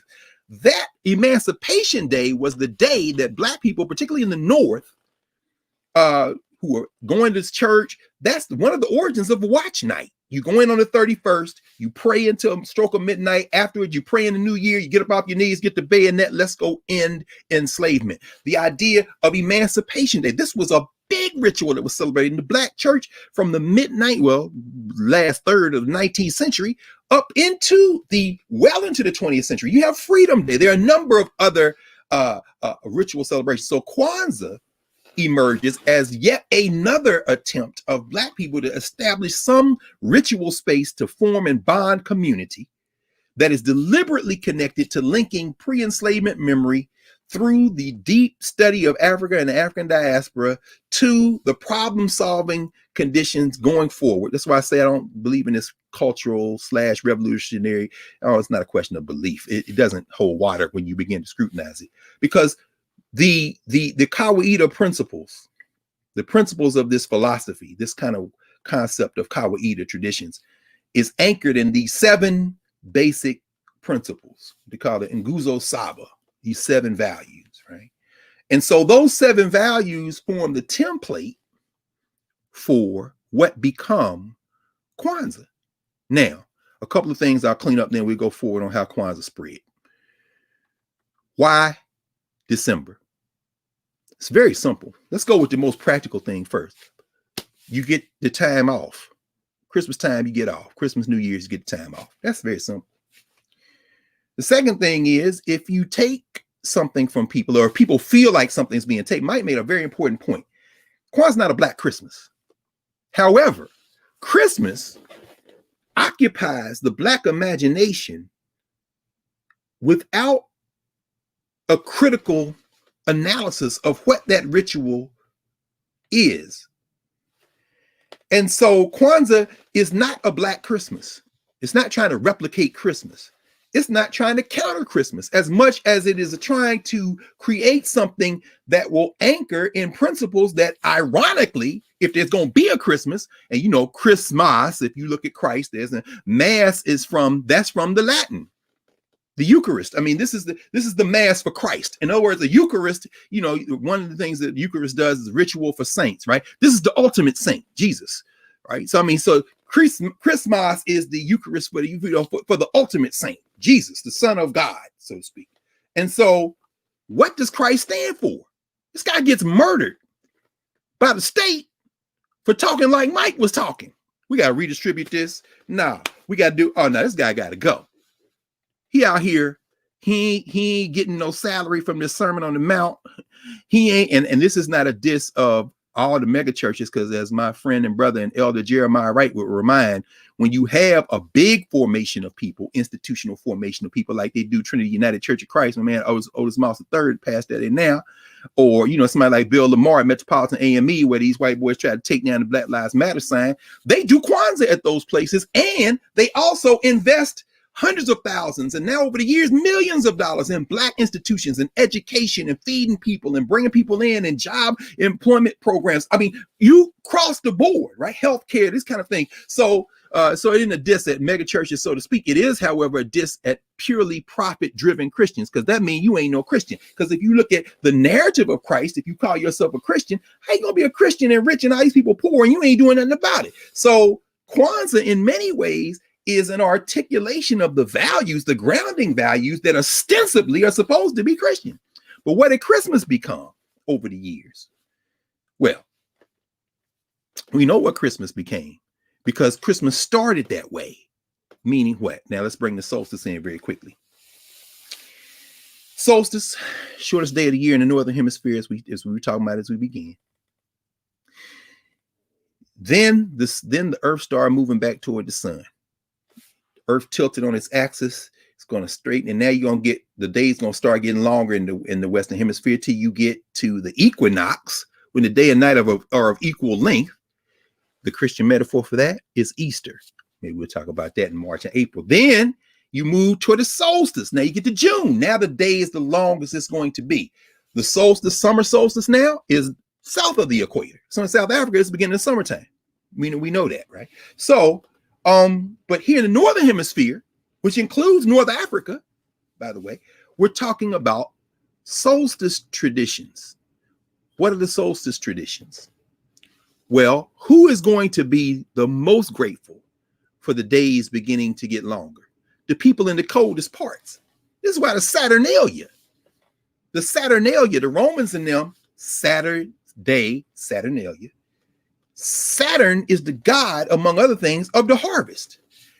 Now, Kwanzaa is made up holiday. There ain't no Kwanzaa festival in Africa. Everybody slow down. Ain't nobody ever said it was but there are thousands of harvest festivals. And guess what? We just celebrated a festival named for somebody. I'm sorry, not named for them, but put where it's put to recruit the people who celebrated a harvest festival god. That would be Saturnalia, which is why this Christmas we talking about is the Roman government and the Roman army and the Roman expanding empire recruiting these non-Christians into a Christian ritual, because the Romans have determined that we can't kill this thing, so let's control it.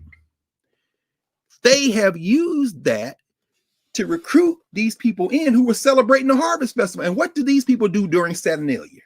They get drunk, they eat, they do all kind of crazy stuff, which we won't go into right now. By the way, Easter got some similar traditions. We'll get to that another time. They exchange gifts. They create a king of the Saturnalia. They act around acting fool, this kind of thing. Oh, well, we can't. They bring living stuff, you know, greenery and stuff into their house, because spring is going to come. It ain't here yet, but the sun is going to start. We're going to go back toward the sun now. The days are going to get longer. Well, look at that. So, yeah, we're going to put the birthday of Jesus, who does not have a birth date in the Bible. We're going to put the birth of Jesus here. Jesus, I ain't for no Jesus. Yeah, but we're going to let you keep most of that Saturnalia stuff. We're just going to rejigger it a little bit and tell you this story. Oh, okay. So it's a metaphor for the birth of the sun. Yeah, but not S-U-N, S-O-N. Okay, well, S-U-N and S-O-N. Yeah, okay, cool. We good. Christmas, December 25th. Come on now. Everybody just relax because Saturnalia is 17th through the 24th. So you just finished celebrating one name that brought in a harvest festival. So now Kwanzaa comes in the 26th. That's today. The first principle, Umoja. Now, normally, if we hadn't had this plague hit, I would be up there real close to you, Karen. I would be over there with my man, Jimmy Cleckley, and all my people at the New York African Burial Ground. I love them. They like that candle. I lit it last year. This is the program from last year. This is the Kwanzaa program, the Kwanzaa calendar. No, I'm sorry. No. This is the one from DC. I'll get to DC in a minute. This is the one from the New York African Burial Ground, celebrating Kwanzaa. These are my friends. There's a Kwanzaa glossary. If y'all want to get, I'll just show it to you right quick. You can pause the video. You can get all the Kiswahili words produced by the volunteers of the African Burial Ground National Monument right down there in Lower Manhattan. My people. Yeah, here's this program from last year. So I love them. The 7 principles. The first day, let me just show you the piece here. Here go the symbols of Kwanzaa.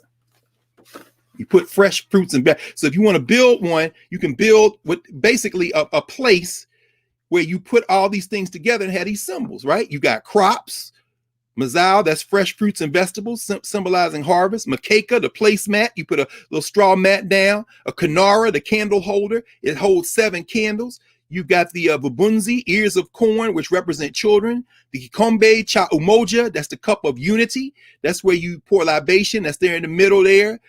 You got the mashuma saba, the 7 candles. That's Kiswahili. We'll talk about why it's Kiswahili in a minute. And then you have the zawadi, which is like gifts. So it's all together. The black candle is in the middle. You see the black candle here. All right. You like that one first. The black candle is umoja, unity. Umoja is unity, to strive for and maintain unity in the family, community, nation, and race. What are we doing? We're trying to create something that wasn't there before. And what was that? People. Black people. Black people didn't exist before enslavement. There were many different people. I mean, when you hear Brother Michael Harriot talk about rice culture in South Carolina, and you read Judith Carney's book, Black Rice, or you look at Michael Gomez, Exchanging Our Country Marks, or Sterling Stuckey, Slave Culture, or you look at Gwendolyn Midlow Hall's book, African Ethnicities in the Americas, you look at all of this stuff and all of their students that are now talking, you are raising a fundamental question. The fundamental question we have, the one that we got a couple of questions. Number one, how does one live fully in time and space? That's the human condition. That's the human question. How do you, as Baba Fukiao, Bunseki Fukiao writes and talks about, how do you stand up in the V? Meaning what? You got time, vertical line. You got space, horizontal line. How do you stand up in the V? How do you stand up so you are in command of your time and space? This brief period we got before we return to what we came out of conceptually. How do you stand up in that V, so to speak, as my brother at Community College of Philadelphia would say, brother Anyabwile Love, Aaron Love. How do you stand up in that V? So that's the first question. How does one live fully in time and space? Now we talk about individual fulfillment and let's meditate and let's self-care. Okay, but how do you do it collectively? How do a people heal from a grand wounding? Because what Michael was leading us through, this is a serial wounding over centuries. It's no time in terms of world history, but in terms of our immediate experience as we sit here this Saturday afternoon on the East Coast, it is the only thing that we see. It is the trauma that has informed our lives. It is the trauma that has us aspire to a sense of self that is still out of somebody else's imagination. I have no interest in watching a scattering of Black people in period costumes in early 19th century England, unless you're going to take on what those Black people who were in early 19th century England talking about. If this period piece on Netflix starts in 1818, that means that 2 years before that, there was a revolt in Barbados, and the British in the royal houses are talking about that. I didn't see that in the first 30 minutes. I'll watch a few more. Maybe it'll come up. I guarantee it won't. But I'm going to take a bet at one. I can't guarantee because I haven't seen it. I'm going to not speak stupidly. But how do a people heal from a wounding, especially, here's the problem. Here's the real problematic, so to speak. Especially when the people you're talking about were created as a unit out of that wounding. So here's the problematic of Kwanzaa. If the first principle of the Nguzo Saba is unity, you're talking about something you're going to have to create. Now, it does have a basis prior to the claim for Black power, or the claim for Black unity, or the claim for remembering. But that basis is the wounding, is the trauma. Our collective experience was the lash, was the whip. And the farther we get away from the lash, the greater the likelihood that without something there to ground us in that is not the trauma, the grounding will either continue to be based on the trauma, or we're going to disappear as a group who has a coherent sense of being a group. This is Du Bois talking in Johnson C. Smith in 1960 when he says these laws are going to change. And when they do, then you're going to have the difficult question, the question of race and culture. He gives that talk in 1960, just before he and Shirley Graham leave for Ghana, a little less than a year later, a little over a year later, rather. And 5 years after that, US creates Kwanzaa. Now, what do you have? Unity. How are we going to, who is the we? We've been talking about that all along. To serve, to strive for, and to maintain unity in the family. Okay, I don't know about the rest of y'all. I know my mom and them, I know my cousin and them. So you start with family. That's why the people closest to you are the ones that spread Kwanzaa. Kwanzaa, if you look at Kiswahili, and the reason they pick Kiswahili is because it is a regional language. It isn't tied to one national or ethnic group. So it isn't Zulu, it isn't Yoruba, it isn't Ibibio, it isn't, it is a regional language. And some people say, yeah, but it's also a language of those who enslaved us as well. It's got some Arabic in it. It's a Bantu language, meaning Central and Southern Africa, East Coast, primarily Eastern Africa. But yeah, but let's not quibble that, because during the 1960s, this is the conversation that's being had on the continent of Africa and the diaspora. You're having conversations of how do we unify, especially when we were never one people at the beginning.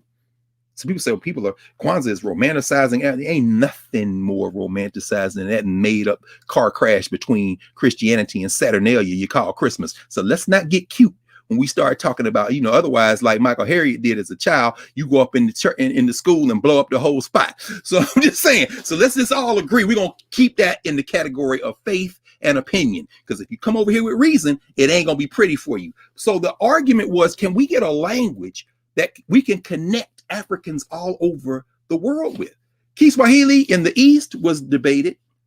Hausa in the West, also a trade language in the West. Kiswahili kind of emerged as the one, which is one reason why if you have an African language taught at your college, if you're a college or university, it's probably going to be Kiswahili. In fact, the HBCUs, if they teach an African language, and many HBCUs don't, but the ones that do, the first language they're going to teach is the African language, is probably going to be Kiswahili. It's coming out of the 1960s. So that's why these words are in Kiswahili. Kwanzaa, a word, Wahiri ya Kwanzaa, which is first fruits. They take the word Kwanzaa out, and according to the narrative of us, at the first Kwanzaa, there were 7 children, and so 7 ears of corn. They want so, but they ain't 7 letters in Kwanzaa, and every child wanted a speaking part in the letter, so they add an A. So it's Kwanzaa. Those of you who speak Kiswahili, if you're from East Africa, you're watching now, you say, well, that doesn't mean, yeah, they just added an A. So there's the improvisational piece. That may be the principle of Kuumba. We see, right? So the first principle very quickly is umoja. The second, kujichagulia, that's tomorrow, self-determination, to define ourselves, name ourselves, create for ourselves, and speak for ourselves. That is the idea that we have to stand somewhere in the world. And when that question of definition is going to feed, in fact, the black candle, umoja, unity, all of these other principles feed unity. Because what do we do when we have memory? Let me go back very quickly for about maybe a minute and a half on the question of calendars.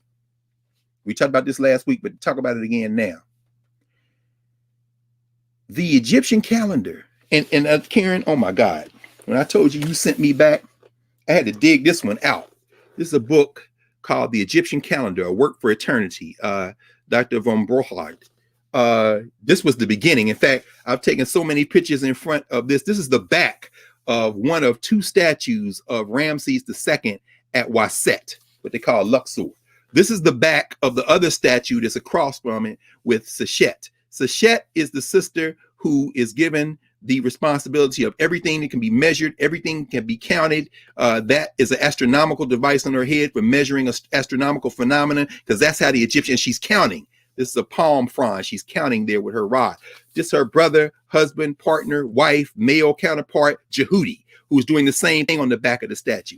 I always love taking this picture of Sachet, because when you talk about math, this is the sister right here is responsible for math. When Toni Morrison made transition last summer, we were actually, that's the day we went to Waset, and we poured libation at that statue of Sachet, because Toni Morrison is a daughter of this sister right here. She's a daughter of Sachet. This is also the lady they call the mistress of the library. She's the keeper of the books, of the records. So of course she was. And of course from there, I said, well, I was reminding myself of the calendar stuff. And then I went to this one. This is the heavy joint. I got this a couple of years ago when I was at the Egyptian Museum. In Search of Cosmic Order, Selected Essays on Egyptian Archaeoastronomy. You know, it sounds kind of crazy. I'm showing this to y'all because people think that, you know, when we start talking about Egypt, these are people who say all them hoteps. Okay, you should be quiet now. Be very quiet. Write down the books and think. I'm not even talking to anybody here, because anybody saying that probably never tuned in. But we want everybody, because ultimately what we're trying to do, this principle of self-determination, define ourselves and name ourselves. The Egyptian calendar, very quickly, was divided into 12 months of 30 days each. It was based on a solar calendar. They had a solar calendar and a lunar calendar, but it was based on celestial phenomena. And it's very interesting. There's a chapter in this book, the book on archaeoastronomy, and really the person who I would suggest people look to is the great Theophile Obenga. This is his book on African philosophy, the Pharaonic period. This is my teacher. And also Dr. Mario Beatty. Mario Beatty take you through all this, but there's a chapter in here called The Egyptian Calendar, Keeping Ma'at on Earth. They were looking at celestial phenomena and created a calendar that was superior to anything anybody else had in the world. And in fact, Obenga, in his chapter in this book on time, is very interesting. Obenga has a chapter in African philosophy, the Pharaonic period, on calendars and time. And he starts with, let me see, on Time in the Heavens, actually, page 127 of a almost 700-page book. Obenga says, this is actually, he does his own translations, because he translates not only Egyptian hieroglyphs, he translates the Greek and all this stuff right here. So you see the Greek, then you see his translation from Plato's Timaeus. Solon, Solon, you Greeks are perennial infants. Not a single Greek is an elder. This is what the Egyptian priests told the Greeks, because they wouldn't stay still long enough to understand celestial phenomena. And when you want to think about self-determination and naming and defining yourselves and the well of knowledge you can tap into, let me describe the Egyptian calendar very quickly. They had 12 months, 30 days each, divided into 3 4-month periods. Ahet, which was the inundation of the Nile, Peret, the next third, and then Shemu. Shemu is the summer, so to speak. Their calendar will begin on the calendar we use now around September. All right, 444. It's based on the flooding of the Nile. And then they cultivate, they harvest, and they had harvest festivals. All human beings have harvest festivals. Kwanzaa is not made up based on nothing. It's a gloss of many harvest festivals and harvest festival concepts. So at any rate, and then the period when they couldn't farm, when they couldn't prepare the land, that's when they worked on civic projects like them pyramids. Slaves didn't build the pyramids. That's too many Easter Sundays watching the 10 Commandments. But at any rate, that's a whole nother conversation. So each of those months is divided into 3 weeks of 10 days. So over 12 months, you get 360 days. Then they have 5 days that they call Heru Renpet. Renpet is their name for the year. Renpet. Heru Renpet means above the year. So they got 5 days. So you go through your 12-month calendar, and then you got almost like a mini month of 5 days. You know, they would call it in Western language epicominal days. So there's a epigomenal days. In other words, these are days beyond the calendar, and they have 5 days. But here's a problem. They still got a quarter day. It takes the earth 365 and a quarter day to go around the sun. Watch this. My God. You know that quarter day is going to do? Every 4 years, it's going to add up to 1 day. Quarter day, quarter day, quarter day, quarter day. You got a day. Every month, add up to 1 month after 123 years. And after a year, it's going to add, I'm sorry, how long would it take you to get them quarter days saved up to get a year? This sister here, Dr. Van Berhard, I love the way she puts it. She says, here, let me see if I can find it. As the actual course of the earth around the sun lasts through another quarter of a day, however, the days, decades, or 10-day periods, that's what they call them, decanal, the 10-day week, and months wandered by 1 day every 4 years, by a decade every 40 years, by a month every 120 years, until after 1,460 years, this is actually, man, New Year's Day and the natural season fell again into their original place. That's what they call the great year. Now, what we don't know, I had a mind blown now. We don't know how long those Africans, and make no mistake, they were Africans. We don't know how long those Africans were looking at those stars to figure out that there was one, Sepet, Sophis, Sirius, up in the sky, that every 1,460 years comes back to the exact same place. How long you got to observe that phenomenon in order to not only trace out your calendar of 12 30-day months of 3 10-day weeks apiece, 5 days you make a mini month. How long you got to watch those stars to figure out there's another quarter day, and all you got to do is stay still, and every 1,460 years you get what we call now perhaps a leap year, because what we do now is a leap day. Don't play with Africans. They built the pyramids. You still can't figure out how they did it. Don't get cute. And I ain't gonna get into the pyramid stuff because, again, this is where it gets real heavy and folks think, oh man, they be talking crazy. There's a reason why Maurice White and them put all them pyramids on their album covers of Earth, Wind, and Fire very clearly.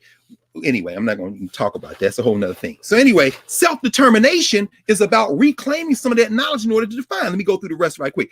Ujima. That's what I'm going to be with Mike's folks in South Carolina on Monday. My man, Bernie Gallman, Dr. Gallman and the crew are down there. The Mbangi, Catalyst Mbangi, Kathy Adams and them. The Ujima is collective work and responsibility to build and maintain our community together and make our brothers and sisters' problems our problems and to solve them together. That's what Karen Hunter is doing. Collective work and responsibility. Very quickly, number 4, the 4th day of Kwanzaa, Ujamaa. Cooperative economics. I think about my people out there, the Ujamaa Collective in Indianapolis, Mashariki Jawanza and Kamal Jawanza and the crew that's been doing Kwanzaa for so many years. In fact, Mashariki talks about the fact she goes back to like 1971, 1972, when, and I'll drop this little bit of Kwanzaa history in, after it begins to spread on the West Coast out of the families and communities of us, it begins to slowly come across the country. In fact, it really hits in the East Coast, where Newark, right? Close to where you are right now, Karen, the great Amiri Baraka, of course. And you start talking about the Congress of African Peoples, the Committee for a Unified Newark. That's really where you see Kwanzaa grounded. There are spots all over the country, but West Coast, you got us, Karenga and them. East Coast, you got New York, New Jersey, you got Amiri Baraka, who is a cultural genius. That brother, I mean, I'm glad to have been able to get to know that brother a little bit over the arc of the years before he made transition. What a mind. Not without contradictions, but we all got contradictions. But that brother, a lot of the people now, the Imanis and the Nias and the people who name these principles that are Kwanzaa principles as well, these Kiswahili names, that comes out of the cradle of that work that they're doing there. And between California and New York, Illinois, particularly Chicago, you got Baba Haki and them. Shout out to Haki Mabuti, still holding it down. Institute for Positive Education. Sister Safisha, his wife, and all the people at the IPE, and they're doing the work there. Baba Hannah Lafrique, as I mentioned, Conrad Worrell and them. You've got them. anchored there. And these are the institutions, famous institutions like in New York City, the East, Baba Jitu Weusi. I mean, you can read Kwasi Kanadu's book, A View from the East, Baba Kwasi, brilliant brother at Colgate University, very important scholar. But more importantly, many of the people still doing Kwanzaa from the days in the East. My friend and brother Segun Shabaka, of course, Boys and Girl High School had the African Street Festival every summer. Comes out of the Kawaida organizations. My sister in Philadelphia, Maisha Ngoza, who heads the Kwanzaa committee there. All that work. I mean, these are in DC. The man Ishaka Musa Barashango. If you want, again, we talked about African people and European holidays, a mental genocide. They go back to 1971. Baba Ishaka Musa Barashango. The Kwanzaa begins to spread, and it's interesting. Because if you're in the communities that are doing this work, then you know about it. If you're not in the communities, in the Black community that are doing this work, you may not know about it. So as Mays writes, he says, I was astonished to find out that Kwanzaa was there and not there at the same time. We just had an elder May transition in Nashville. Our elder, Kwame Leo Lillard, who goes back to the early days of the Nashville sit-in movement. We talk about Diane Nash and John Lewis and C.T. Vivian. Baba Kwame was right there. He was a youngster coming into that movement. My God, he just made transition. My African name, my Gikuyu name, Kimathi, was a Gikuyu name out of Kenya. I was named after Dedan Kimathi, one of the leaders of the Kenyan Land Freedom Army, the Mau Mau. I received that name formally in a ritual that was prepared at Meharry Medical College at a Kwanzaa. Kwesi Nelson, the Yoruba priestess, made the formal naming. And that was at a Kwanzaa, I don't know, 24 years ago now, I think. I have to go back and think. But at any rate, my point is this. As it spreads, you've got this idea then, and I mentioned, I just named some of the institutions that spread it. Then you get up into the 1980s and you begin to see, wow, this thing is not going away, because a couple of other things happen. School teachers, particularly these young sisters, start taking it into schools. Oh my God. Start taking it into schools. Now, if you were like me, and you may have learned, I know I learned what a dreidel was and the festival lights and Hanukkah at school. They showed us that. I ain't learned about Kwanzaa from school. I ain't had none of those young cats in there mixing up, none of those young sisters in there and brothers doing it, but they were doing it in places like New York. They were doing it in places like St. Louis. And then they begin, let me finish, cooperative economics, Ujamaa. The idea with Kwanzaa is if you produce something, you should produce whatever we use with Kwanzaa. If you're going to make a kinara, if you're going to make these candles, if you're going to create these materials, we're going to exchange gifts. You should make the gifts or give books. So this creates a kind of economic floor for Kwanzaa. And what they see by the 1980s is people going to start trying to make money off it. So Conrad and Baba Hannibal and them, they come together. This is Worrell's World. This is a collection of his essays. He wrote an essay in 1986 called Coming Together. And in this essay, Coming Together, Conrad Worrell, who was at that time the chairman of the National Black United Front out of Chicago, but nationwide, is like, we have to have family development, economic development, political development, cultural development. And they had, let me put a pin in this for a second. They do it because they see people are trying to make money off Kwanzaa, ain't got art interested at heart. So they start having Kwanzaa expos. Kwanzaa expos. What does that mean? That means at the Javits Center in New York. That means in St. Louis. That means in Chicago. That means in Oakland. They bring together Black vendors, Black producers, and they say, get your stuff from them. They try to do it during the week of Kwanzaa, but that's not a good fit. So they start backing it up into early December, and they say, this is a better fit. And these things go on for decades. These Kwanzaa expos, which began as early as 1981. I think the Javits Center in New York was 1981, the first one. So very quickly, to summarize in terms of the spread, it's coming out of Black nationalist communities. It bubbles over into non-nationalist organizations because people are bringing their children. They want to know more, and people, 1970s, 80s, people start wearing their hair naturals, this kind of thing. They begin to catch on. So then you see teachers taking into the schools. You see Black cultural centers at colleges and universities start having Kwanzaa, and so they don't have it during the break because we're on break by the time you get to where we are right now. They start having what they call pre-Kwanzaas. We did it for years. They still do it. The Frank Hale Center at Ohio State, Columbus, Ohio. A lot of these places have pre-Kwanzaas. That last week after Thanksgiving, just before you go home, have a huge pre-Kwanzaa. So it begins to spread there. People are going in the organizational formation, the Congress of African People meeting in Atlanta. Then they go to Gary, 1972. It's exchanging now. People are beginning to get, this momentum. It's getting this momentum. So very quickly, Nia, purpose. That is the 1, 2, 3, 4, 5th day of Kwanzaa. Nia, purpose. What is that one? To make our collective vocation the building and developing of our community in order to restore our people to their traditional greatness. That's tough because we were never one people. And even the people inside the societies didn't always agree. And this is pre-capitalist. So we get pulled into a field of violence, like me and Mike, as Mike was saying. We're not going back to where we were, but we're trying to draw on the best of the traditions to move forward. And we're not doing it to the point that you raised, Karen, to compare ourselves to other people. I love the way Rickety Wimby put it. Rickety Wimby is a sister, very important sister out of Chicago, lived in New York for many years, now back and forth, different places, Mississippi, New York. She created something called, with the community called the Calendar Project. This is the book that we did called The Preliminary Challenge, the African World History Project. Jacob Carruthers and Leon Harris were the editors. John Clark wrote the foreword. I have a chapter in here. This came out. Rickety wrote a piece called The Calendar Project. There's the Calendar Project, chapter 5. This sister is a master of the Egyptian language. She took on the question, she and her comrades, of time and space. How do we reorient ourselves? And I love what Rickety said. She said what Jacob Carruthers always said. We're not doing this recovery project to try to go back in time and live there. We are doing this not to compare ourselves and create Black equivalents of white folk, not engaged in racial cosplay.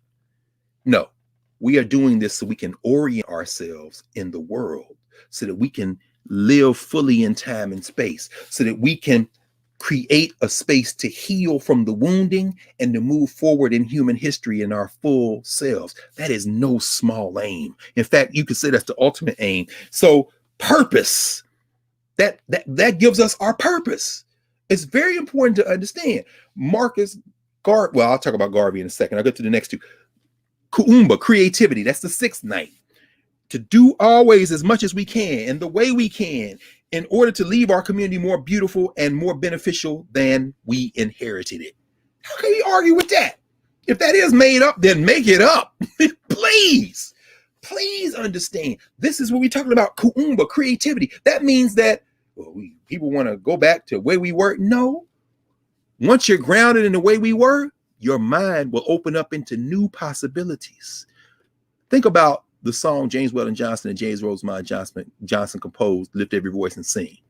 Every time I hear a new remix, I have to pause. My niece, Sania, has done a remix. My mother, my 92-year-old mother in Houston, they recorded her talking about family and community and young people. And then this child takes the tape and mixes it at the beginning and does a new version of Lift Every Voice and Sing as a Kwanzaa song. That's Kuumba. It's creativity. You ain't supposed to do it the way that every generation before you did it. But once you tap into that momentum, now you put your thing on it and we'll see whether the thing endures. Finally, the last night of Kwanzaa is Imani, faith.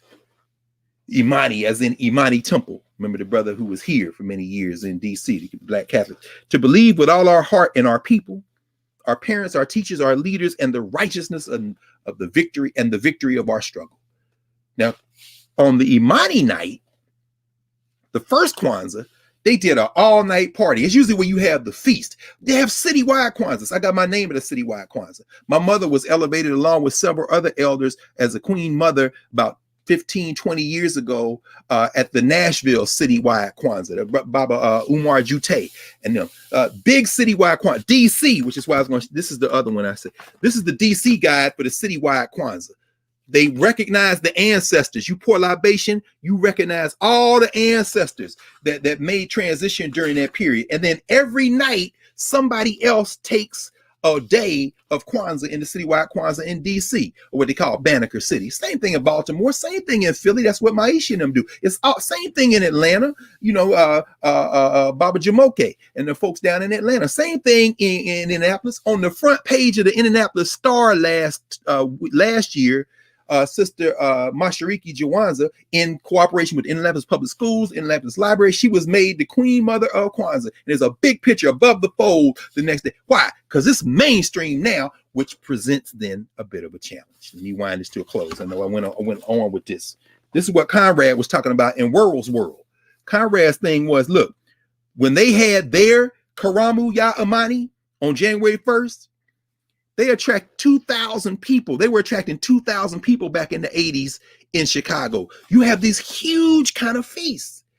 You do these celebrations. And there are other pieces if you want to read more about it. I'll end with this for now. Because they made a Kwanzaa stamp. Right.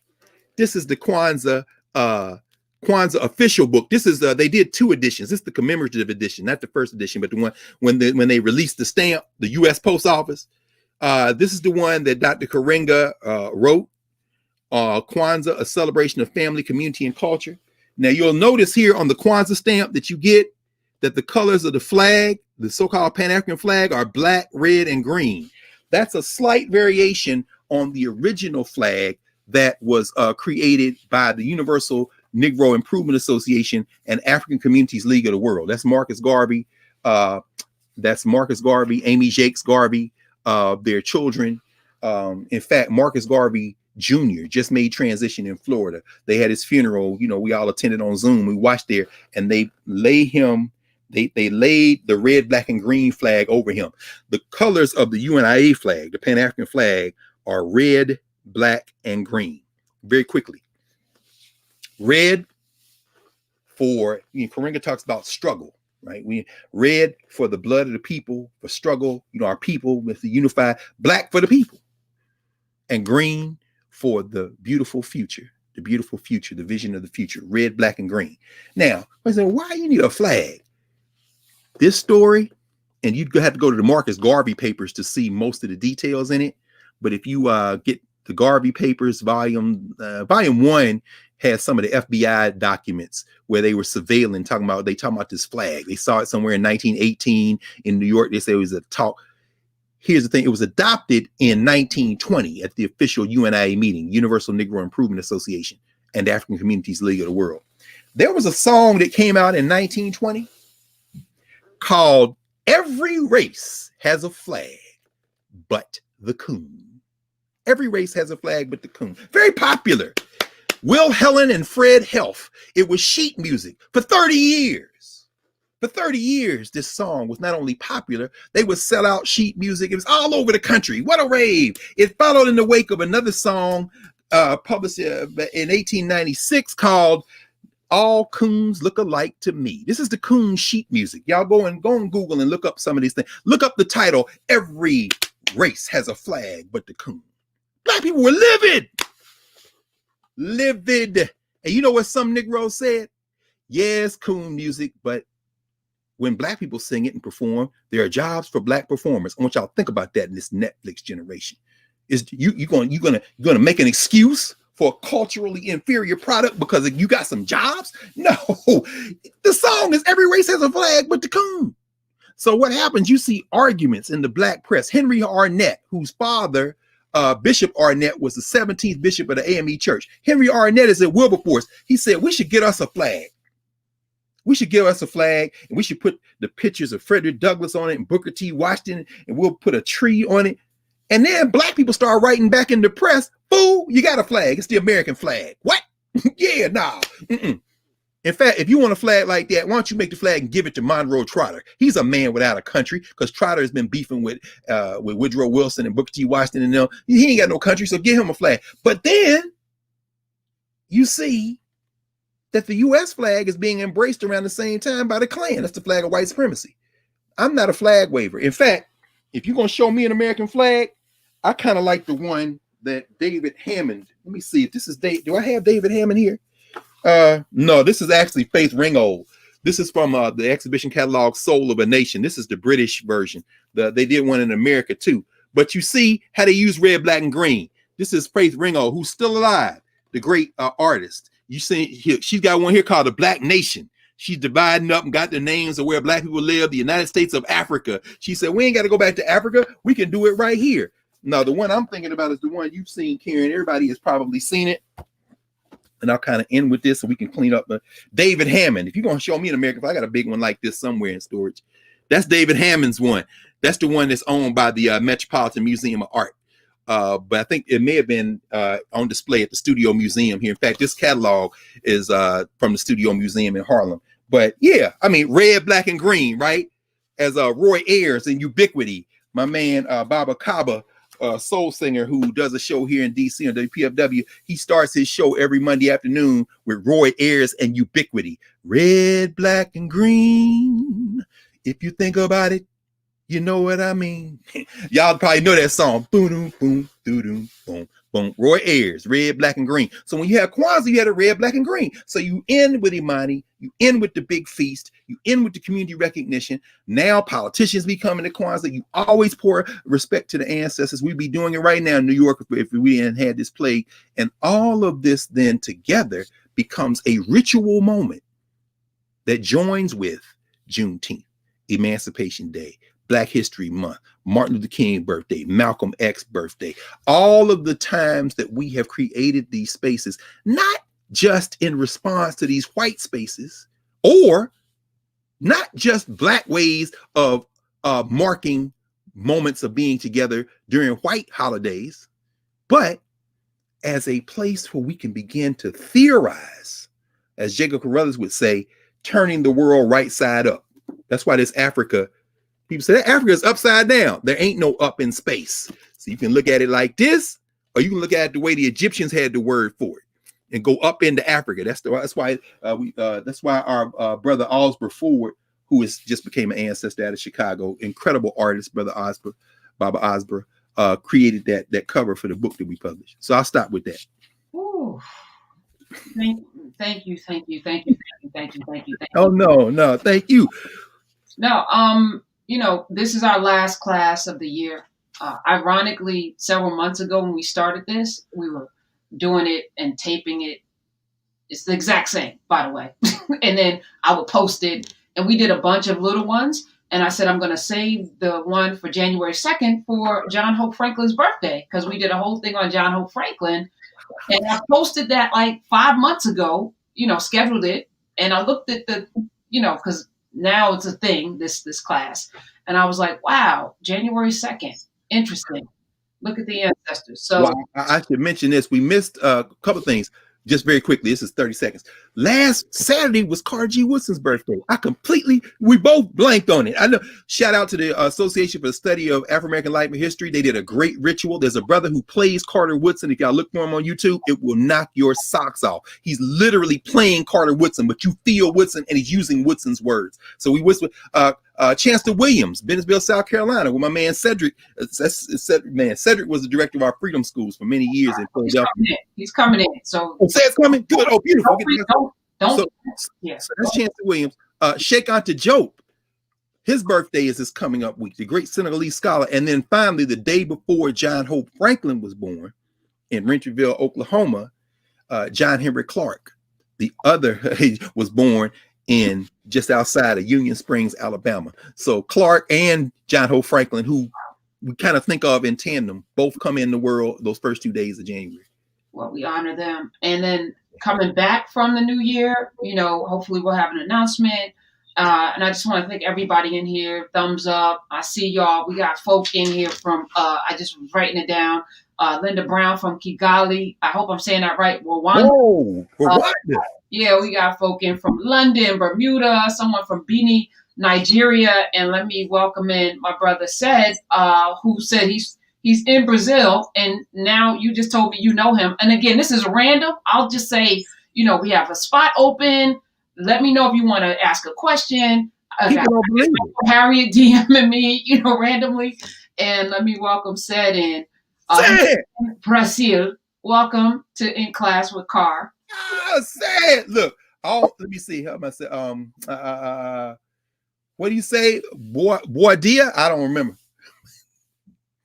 Can't hear you. Not yet. Unmute. Said. Yeah. Okay. Can you hear me? Yeah. Bon dia or boa tarde. Yeah. Good morning. Good afternoon. What's up? How are you, man?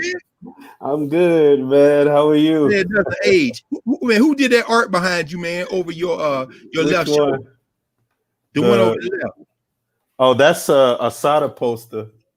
And, yeah. I'm sorry. That's not my left. Your left. The art, the children's art over there. Oh, over here. Oh, that's my son. You remember Loma? You met him when he was just a couple months old. He was a baby. That's what I thought. Yeah, he's thriving, man. He's doing good. He might run in here. Escape, man. You didn't escape. You down there.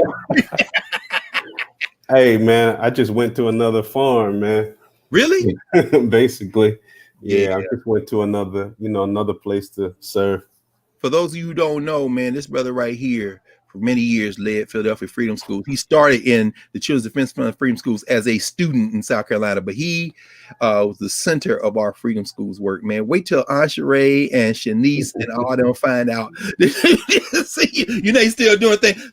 Go ahead, bro, man. So glad to see you. What's going on? Well, first, I just thank you, Karen, for what you're doing. I feel like I wasn't the center of anything, not to correct you, but I for maybe 5, 6, if I include the Children's Defense Fund, my proud job was to just open the doors for buildings to make sure that Dr. Carr was able to do what he does. And I'm in my 40s now, so I accepted that this is it's just my thing, you know what I'm saying? So I kind of, whatever it is, wherever I am, I came in through the back door anyway. So, I just like to keep the back doors open. So, you know what I'm saying? You can do your thing, which I think is a phenomenal work. And it's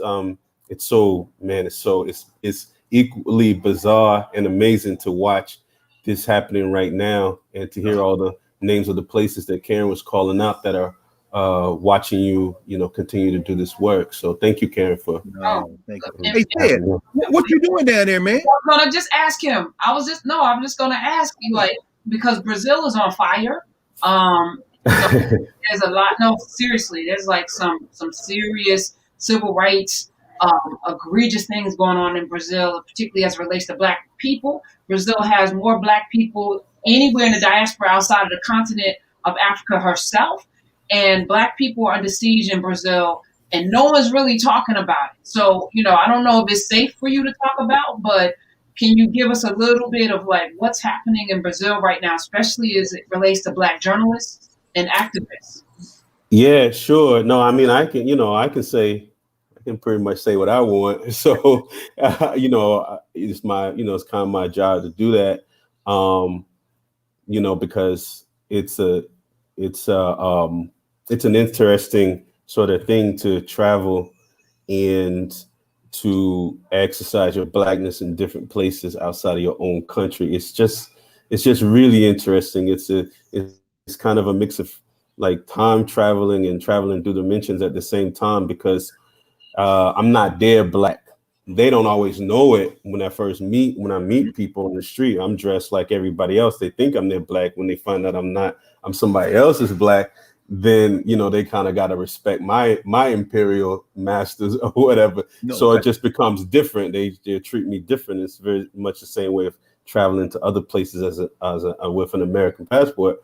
So I can say, and I have to say things oftentimes here when I'm with my people here. But you're right, and I'm really happy to hear you say that, because that means that is information that's becoming a part of people's reality outside of Brazil. And is extremely important. Brazil has, the one thing that a lot of people do know is that Brazil has the largest Black population outside of any country except Nigeria, which says a lot, because Nigeria got a lot of Black people. You ain't lying. And the number of Black people also sort of creates a puzzle in the mind, because these numbers are based off of census, and census are based off of categories, and categories are based off of what people are willing to accept and identify themselves as. So the number keeps growing, not because more Black people are being born, but because people are learning that they are Black, and the myth of racial democracy was never a real thing. And the world is becoming more connected. I didn't think that there would be anything to connect with Kwanzaa here, but then I realized that Kwanzaa is becoming very, very popular here. So there's a verve of Afrocentrism that sort of goes along with, it's not something that we know very well because the United States has sort of always been segregated, but a lot of other countries haven't. So the Black identity for a lot of places in Brazil, which is a really complex issue because it has the most Black people, is a new thing. Being Black is kind of relatively new in a way, although of course it's not.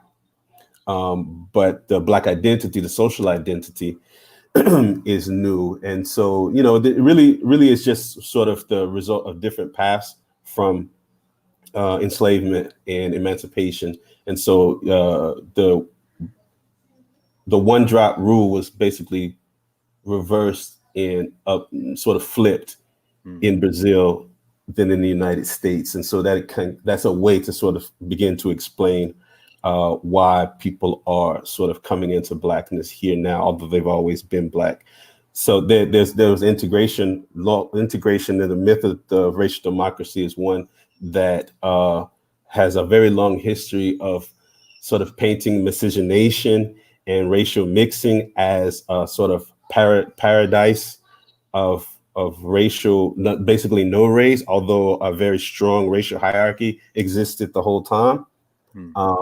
And so, you know, all of that facade is, you know, being broken down, and it's a big revolution sort of happening. And within that, white supremacy and the violence that comes along with it is increasing as well. So it's a very dangerous place. It's a very dangerous place.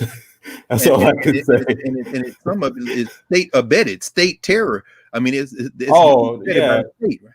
Well, yeah, and a state that if you exist as coming from a white lineage in the state, it's even more than the state. I mean, this country had they were basically under the terrorist state for the longest time. They just had democracy only recently. And then they basically, after they bodied Lula and the sister that came after, I mean, oh yeah, no, this is why it's new. Like it's new. It's all those things that would happen after a country comes out of sort of a more recent colonial rule. It's very violent, and there's just more to come. You know, the state that I live in is Bahia, and Bahia was sort of had the most Black population. I mean, it's a Black state. Like, I don't know how else to explain it. And it's always been that way. It's like a gigantic Atlanta. He said, I want you to continue because I want to say I want to tell everybody, remember when the summer of 2005, when we went down there to Salvador to do curriculum work, and we had all these school teachers from all over the country, but they were all Black. We were in Salvador. You sent me with that piece that you did, the photo montage with I'm the worst, my people come first. And those Black kids in Brazil saw all those Black kids from the United States. When I tell you, brother, that's one of my most powerful moments in my life, man, that you were the one who introduced a lot of them to us through that conversation we had. But anyway, to Karen's point, do you see it getting worse before it gets better? Because it seems like things are escalating. Assassinated the sister last year, was it? And Marielle. Yes. I mean, she was kind of like there you go, picture. I'm at my wife's desk right now, so that's Marielle. Yes. She was like a local congressperson, young Black lesbian woman, and she was murdered by there's some officials from the state, and they're still under investigation. So this is what happened, you know, when you speak out like this. And she was specifically had a lot to say about the police violence in Rio.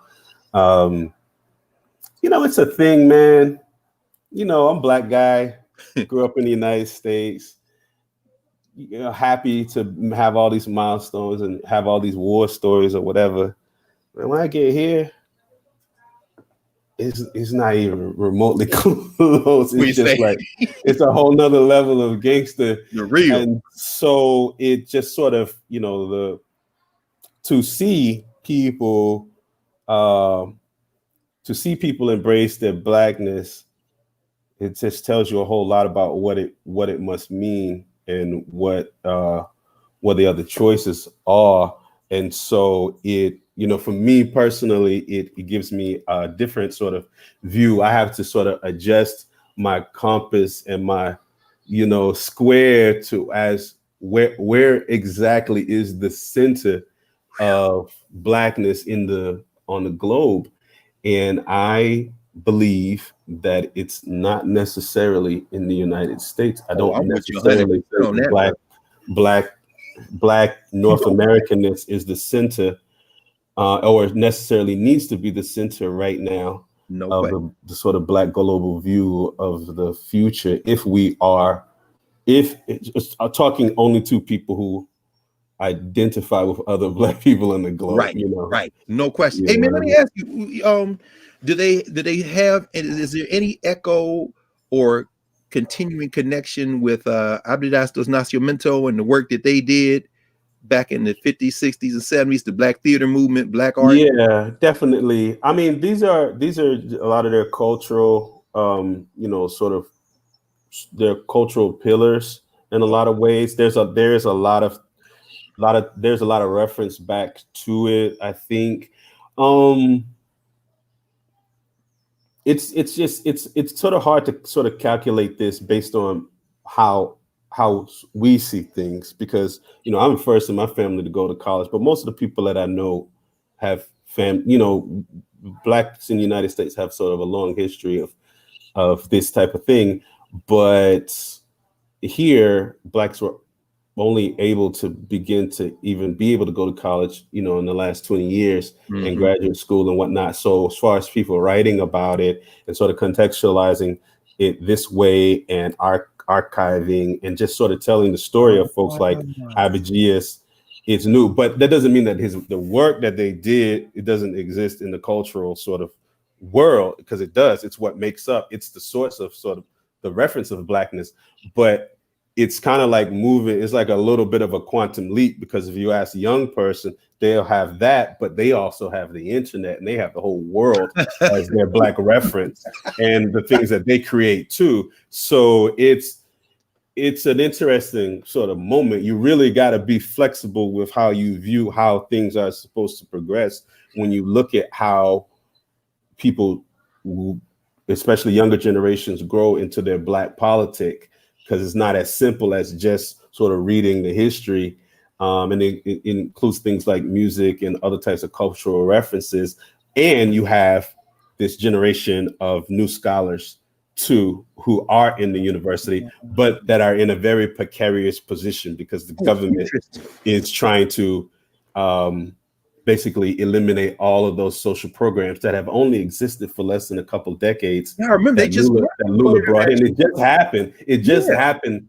The quota program to require a certain amount of college slots for Black people. And mind you, you have to always remember that this country is mostly Black. And when I say mostly, I mean like 60% of the people who are identifying as Black, which means it's probably another 20 or 30% more who's still Black but are passing as white or allowing. That's a quantum leap, man. From even it's not the same. It is the same, but it's not the same. Wow. I mean, no, because I mean, just the fact that you're saying that now well over half are consciously claiming Blackness. It's a little bit of everything, because at the same time that if you looked in Google or whatever and said who's Afro-Brazilian, it's going to say 10%. Oh, of course. Those are the people who can't be anything other than Black because they're too dark and their hair is too nappy. Right. You're going to have 49 to 50% that are called Pardo, which means brown. So if you took the United States, the population of Blacks in the United States, and you separated the people who are the paper bag test and all the light-skinned people, it would be like the light-skinned people calling themselves a different race, which apparently it seems like a lot of people on Twitter want to happen. Man, are they still lightening up the Black America? No, when we landed in Salvador, they had a Beyonce that was about 2 shades lighter than what she was. It was putting that same mess in South I know Africa. exactly who you're talking about too. And by the way, if it's the same person, Daniela Mercury, who's completely white, her parents are German. She did a Wakanda video and called herself the Queen of Wakanda, but that's another story. But at the same time that this is happening, white people are also learning whatever strategies that they need to do to maintain their whiteness too. So it's actually becoming whereas before it was a little easier to be white because the one drop rule here is if you have a trace of whiteness, like skin, if your nose is a little more longer or your hair is, especially hair, is a little straightener, you'll be accepted out of blackness. Not necessarily white, but out of blackness. So that's why Pardo is so big. But white people have to maintain their power. So their sense of race, their technology of race is also, they're increasing how they use that too. So that's why it just sort of that's kind of the path to blackness as African Americans identify with, like black pride. I see. It's interesting, man. I remember back in like the 90s, before that, cats like Anderson Thompson, all people, man, would come to Brazil, do a lot of work. And then, like I said, got more popular here in the States. So guys like Michael Hanchett and them were writing about it. But what you just tapped into, brother, is really where it's at. I mean, beyond looking for ways to divide us, ways of building this common culture. And I'm so grateful to hear, and I know Karen is to hear that young people are beginning to figure out ways to connect and to gain some momentum. I can only imagine what that's going to mean in terms of a moment of confrontation. Because I mean, it's gonna be in their hands. We know this. We can pretend like we are in charge of things all we want to. We know better. Yeah, I think, and this is one of those things. Again, I'm glad you guys are doing this, and how, of course, it integrates with all the social media. Because if you really want to know, that's where you're going to find it. It's also where you're going to find a lot of the Afro-Brazilians who speak English and who would be able to bless us with the information, because we don't speak Portuguese. And so they, in that way too, they are leaders. Some of my great friends, still to this day that I met in 2011, the first time I came, were students at the Stevie Biko Institute. And you visited there, yeah. And so that, they're no joke, man. The folks here are no joke. The young people here are no joke. They ain't punks either. So I think that there is a lot to watch for that's coming out here, but it's really hard too. And I think that this is an intersection. So we try to build bridges, and I will say, just, go back to the Kwanzaa conversation. If you I did a search today in Instagram, I think, Kwanzaa Brazil, just search for there may not be a lot of people using the hashtags, but it'll give you sort of a trail to sort of see, because the symbolism is so strong, including the principles, and people we do with it what we do, especially those of us who need these tools. And you will find that Brazil is a place that will make good use of these tools, the symbolism, the words, the meanings, and everything. So I think you will find another dimension there, and it's the same thing. It synchronizes with James Brown, funk music. Yes, sir. Anything on Netflix that has Black characters, because there's a cabal here with the media. There's like one in media station that you can trace back to Princess Isabella family. No, serious, the newspaper and everything. So in those dimensions, what comes out of the United States, and probably to a lesser extent, the UK or Europe, has a certain type of meaning here too. So there's a lot of symbolism that gets used in mind in ways that I think we should not miss out on seeing what the result of that is here, just because we speak a different language. It's just too. It's amazing. Oh, brother, man, Karen, made my whole. You look, you opening up there. That's our man in Latin America, Karen. Go ahead, you muted. I just sent him a private chat because we got to get some of them people on the ground there a platform so that they can speak. This is the genesis of this. Again, we're on this space, by the way, all the folk in here, just give the thumbs up for the algorithm's sake, but there'll be a time when none of that'll matter. How about that? Won't matter about an algorithm, won't matter about a like or a dislike. And, we're coming to that place because I think, those who need to be here, who are supposed to be here, deserve to have a space where they can talk freely, listen freely, and not be sifting through people who don't belong here. No question. And that brother is, man, you talk about divine order.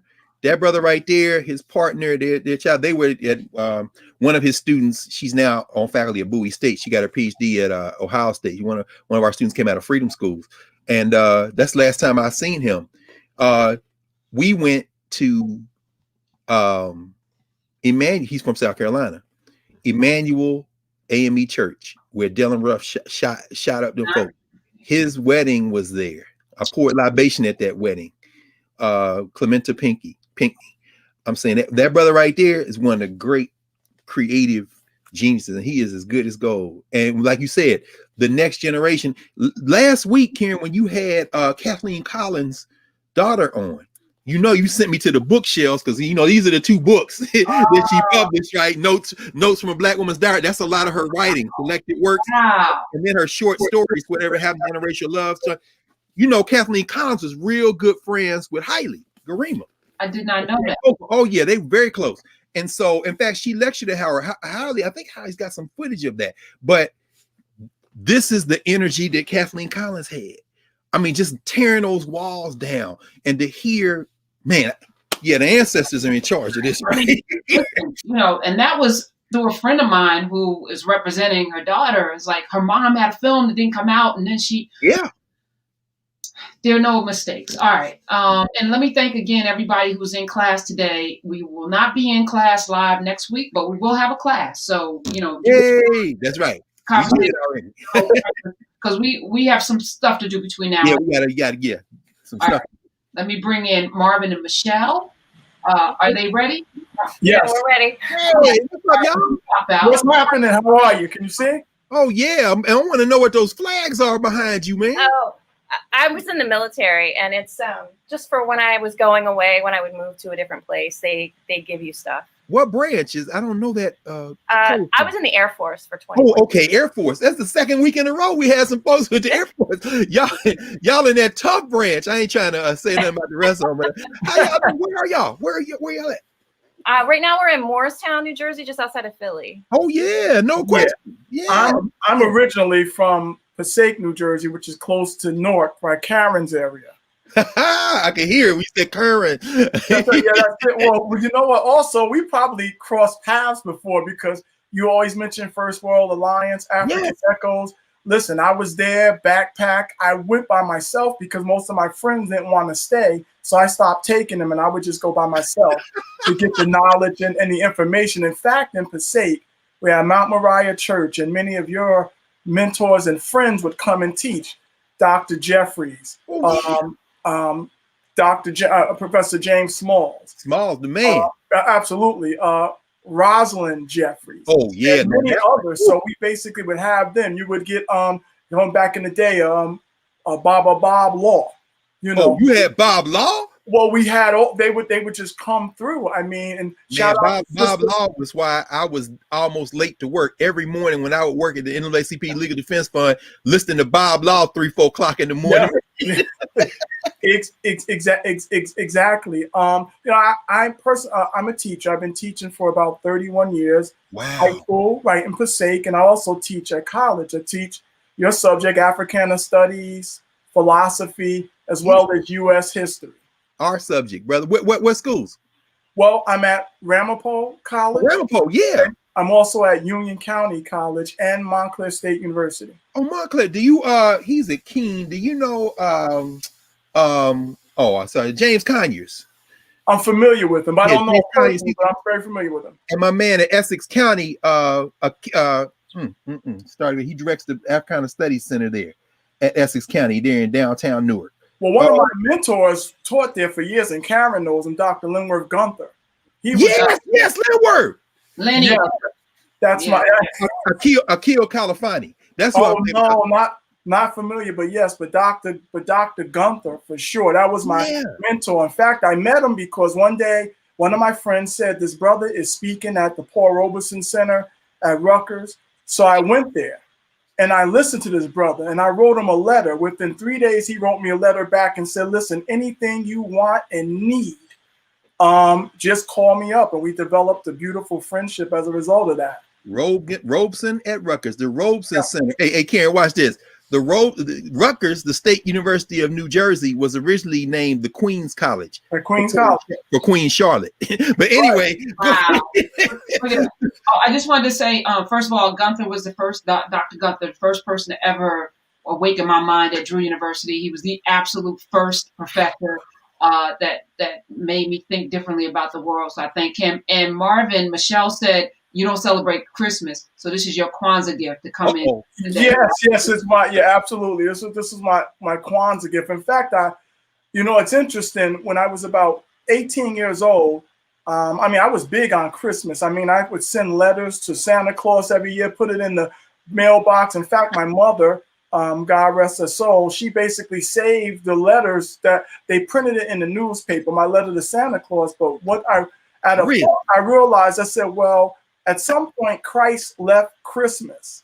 How about that, brother? How about that? Enlighten us, man. Enlighten us. But before, as you continue, if you don't mind, weave in some of the local Kwanzaa history. I'm sure that you've been to many there in the region. You mentioned the Jacob Javits Center. Oh, the Javits. Yeah, tell me about it, brother. And actually, also New Jersey PAC in Newark. Yeah, right there. Yearly, they would have their thing, and so they would have their thing there. So those are the basic two. But actually, in the city of Passaic, we actually would have ours. This goes back. Shout out to Madonna's International Funeral Home. We had the Kwanzaa celebration in the basement of the funeral home. Come on, man! You sound like Mike Harriet. Really? Absolutely. And it was amazing. In fact, each year in Passaic, I do for the city of Passaic Kwanzaa.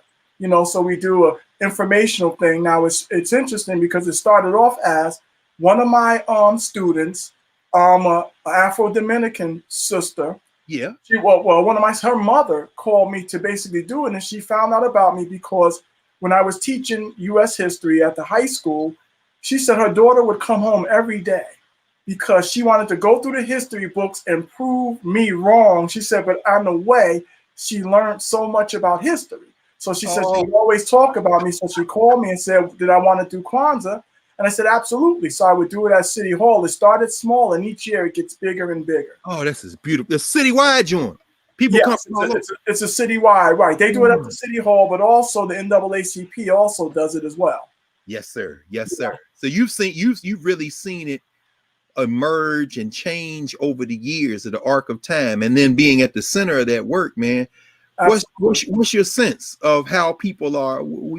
How are people beginning to embrace and think about ourselves? Well, what I see as a transition is, folks, to a couple of things. The first thing I see is that it was a slow progression. Of course, it talked about if you were in the community, and you knew about it or you didn't within the same community. So that's how it worked. But ultimately, what I begin to see is folks kind of moving away from, what I've seen, the material aspects of Christmas. My goodness. And then kind of blending right into Kwanzaa. In fact, shout out to Sister Evelyn Robinson, the Queen Mother of the city of Passaic, who's been doing Kwanzaa probably since the 70s. I say. Yes, sir. Absolutely. So you begin to see that where folks are beginning to let go. In fact, my fiance, she basically, she's doing more of, let's do some kind of donation. If we're going to celebrate it, let's start looking at donating time. Homeless centers, donating, as opposed to just simply kind of like the grab. Interesting, you mentioned, because I also teach educational foundations. That's what I teach at Montclair. Oh, And I okay. know you all were talking about the jailbreaking of, pretty much of the university. Yes, And sir. that the educational system is failing. But I tell my students that no, the educational system is perfect and is designed to do exactly what it was designed to do. That is true, brother. It doesn't miss its mark. But one Marvin, of the that's things I true. want to ask you is that one of the conversation about independent Black schools, I mean, a plethora about that and various new platforms after this COVID. But one of the things that Bob Law used to always talk about is this. He said that as we're creating these independent Black schools, there are going to be plenty of our children that are not going to be in those schools as we're making the transition. So the question I have is that what do we do for those, as we're jailbreaking, for those kids that are going to still be, our children are still going to be locked in those institutions? Marvin, first of all, thank you and Michelle, and thank you for, and I say thank you as a fellow craft, as they may say in the Prince Hall Masons, as someone who is shoulder to shoulder with you, Professor Hunter and myself, Karen and I and you, and so many of us are educators facing this question. And when you say that, Bob Law, and I think about that, I mean, I lived in Jersey City, and I'd be up listening to Bob Law before I get on the train to go into World Trade Center back in, oh my God, it's so many years ago now, 89, I guess it was. The idea, what you just said in terms of the observation Bob Law made, is something that Jacob Carruthers, I never forget, we were at the Community College of Philadelphia. This would have been in the early 90s. And there was a meeting of the Board of Education for People of African Ancestry, National Board of Education for People of African Ancestry in BEPA. And Sister Adelaide Sanford, who I know the great nonagenarian now, once New York State regent, began as an elementary school principal, if I remember certainly correctly. We went to Egypt together, in fact, about 10 years ago. Dr. Carruthers said, while we are engaged in the struggle for African-centered education, and then we named a few of them, some of the great African-centered schools there, Newark, New York, we talked about the East. I mean, there's so many other schools, right? And then the struggle that we have with the idea that we must put a floor under quality public education, which means everything from the bottom up. But then the struggle with these financiers, like the ones who tried to play God in Newark, Mark Zuckerberg and his wife, for example. I mean, the whole thing that was written up in the New Yorker and eventually became a book when Cory Booker was mayor. The struggle that some of our African-centered institutions, if you remember the history of the Council of Independent Black Institutions, CB, there was a lot of discussion, argument, decisions to go different directions over the issue of charter schools, which are public schools. Do African-centered schools take the money and go on and kind of use it? I mean, in Philadelphia, for example, we have Sankofa Freedom Academy, Mama Dr. Aisha Imani, Sister Kelly Sparrow, and us.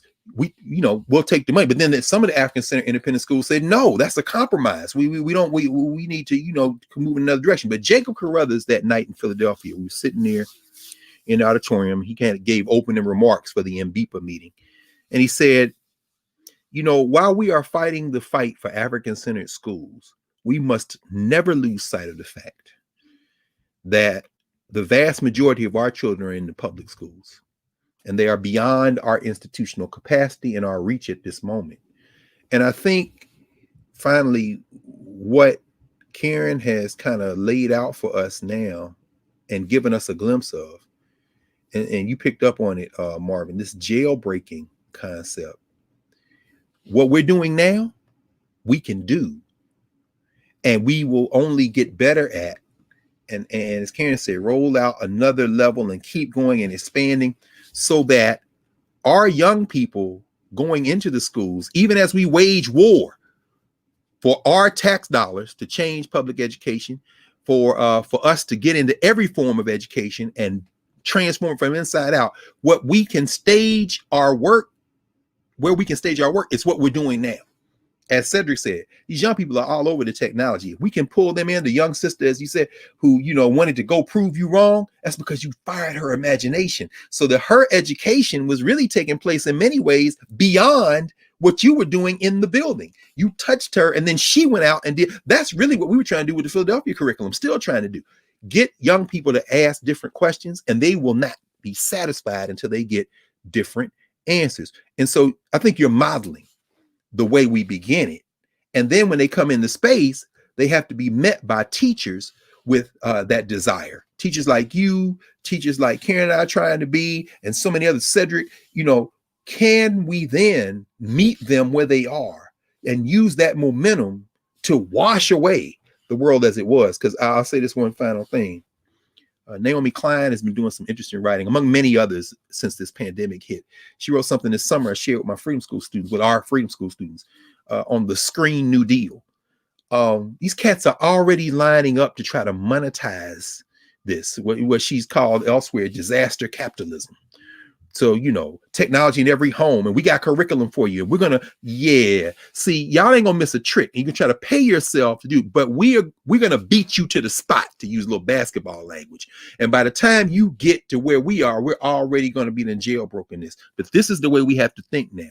This is our liberated zone, and we can use it to reverse engineer this stuff and perhaps get beyond where we were before this pandemic hit. What is one book you had translated into Portuguese? Oh, Sid asking about. Hey, Vicky. Hold on. Yeah, Sid wanted to know. There, how are you, Dr. Carr? Hold on, Dr. Vicky. Sid didn't get to ask a question because we went off on that Brazil. Oh, no, he was informing us, on that Brazilian tangent, which was important. But he wanted to know what was the best book to translate Portuguese into Portuguese for Afro-Brazilian high school and college curriculum for high school and college kids. When we went down, when we were there in 2005, we were there for curriculum. We were there for a week on curriculum. Right. And the thing we saw was the deficit Cedric identified here in the United States. We know very little of Brazil. Was the deficit there with their young people. They knew very little. In fact, they showed us maps, and they had Brazil, they had triangles going from Africa to Brazil and the Caribbean, and then back to Africa, the so-called triangle of enslavement. And it was nothing north of the Caribbean, not even the Florida Peninsula. So our job was to help connect those things. So a good basic history of African people in this country would be good, but I'm going to say instead, for high school students, a book that actually we did when Cedric was, and Cedric's being very modest. I mean, Cedric made all the trains run on time for the Freedom Schools, trust me, and for the Children's Defense Fund broadly before that. A book by Ayi Kwei Armah, AYIKWEIARMAH. His book, The Eloquence of the Scribes, which I usually keep a copy very close. I see it right there, but I'm not going to pick it up. The Eloquence of the Scribes, because that book names other books, but more importantly, it talks about the importance of that historical connection. And while you pull in Dr. Vicky, I can just... Welcome to In Class. Hey, Dr. Vicky, you in DC, you down the street. Where are you Yes, going? I am. How are you? Dr. Carr. This is the book, The Eloquence of the Scribes, a memoir on the sources and resources of African literature. That's the book. All right. Sorry. How are you? Dr. Carr, I just wanted to ask you, candidates often come and court African Americans for their vote yes, until they are elected. And so Lord, clearly, yes, we saw this past election that African Americans, we really rocked the vote for Biden. So I'm wondering, how can we hold him accountable for a valid African American agenda? Many people say that is lost. So how can we hold him accountable for an African American agenda? And then, Dr. Carr, should we hold him accountable? Woo, that's the first time. Let me ask you, Dr. Vicky, are you you native Washingtonian? Well, actually, I'm from Dallas, Texas. I'm actually a Dallas site. Husband retired from the Army, and that's how we ended up in this area.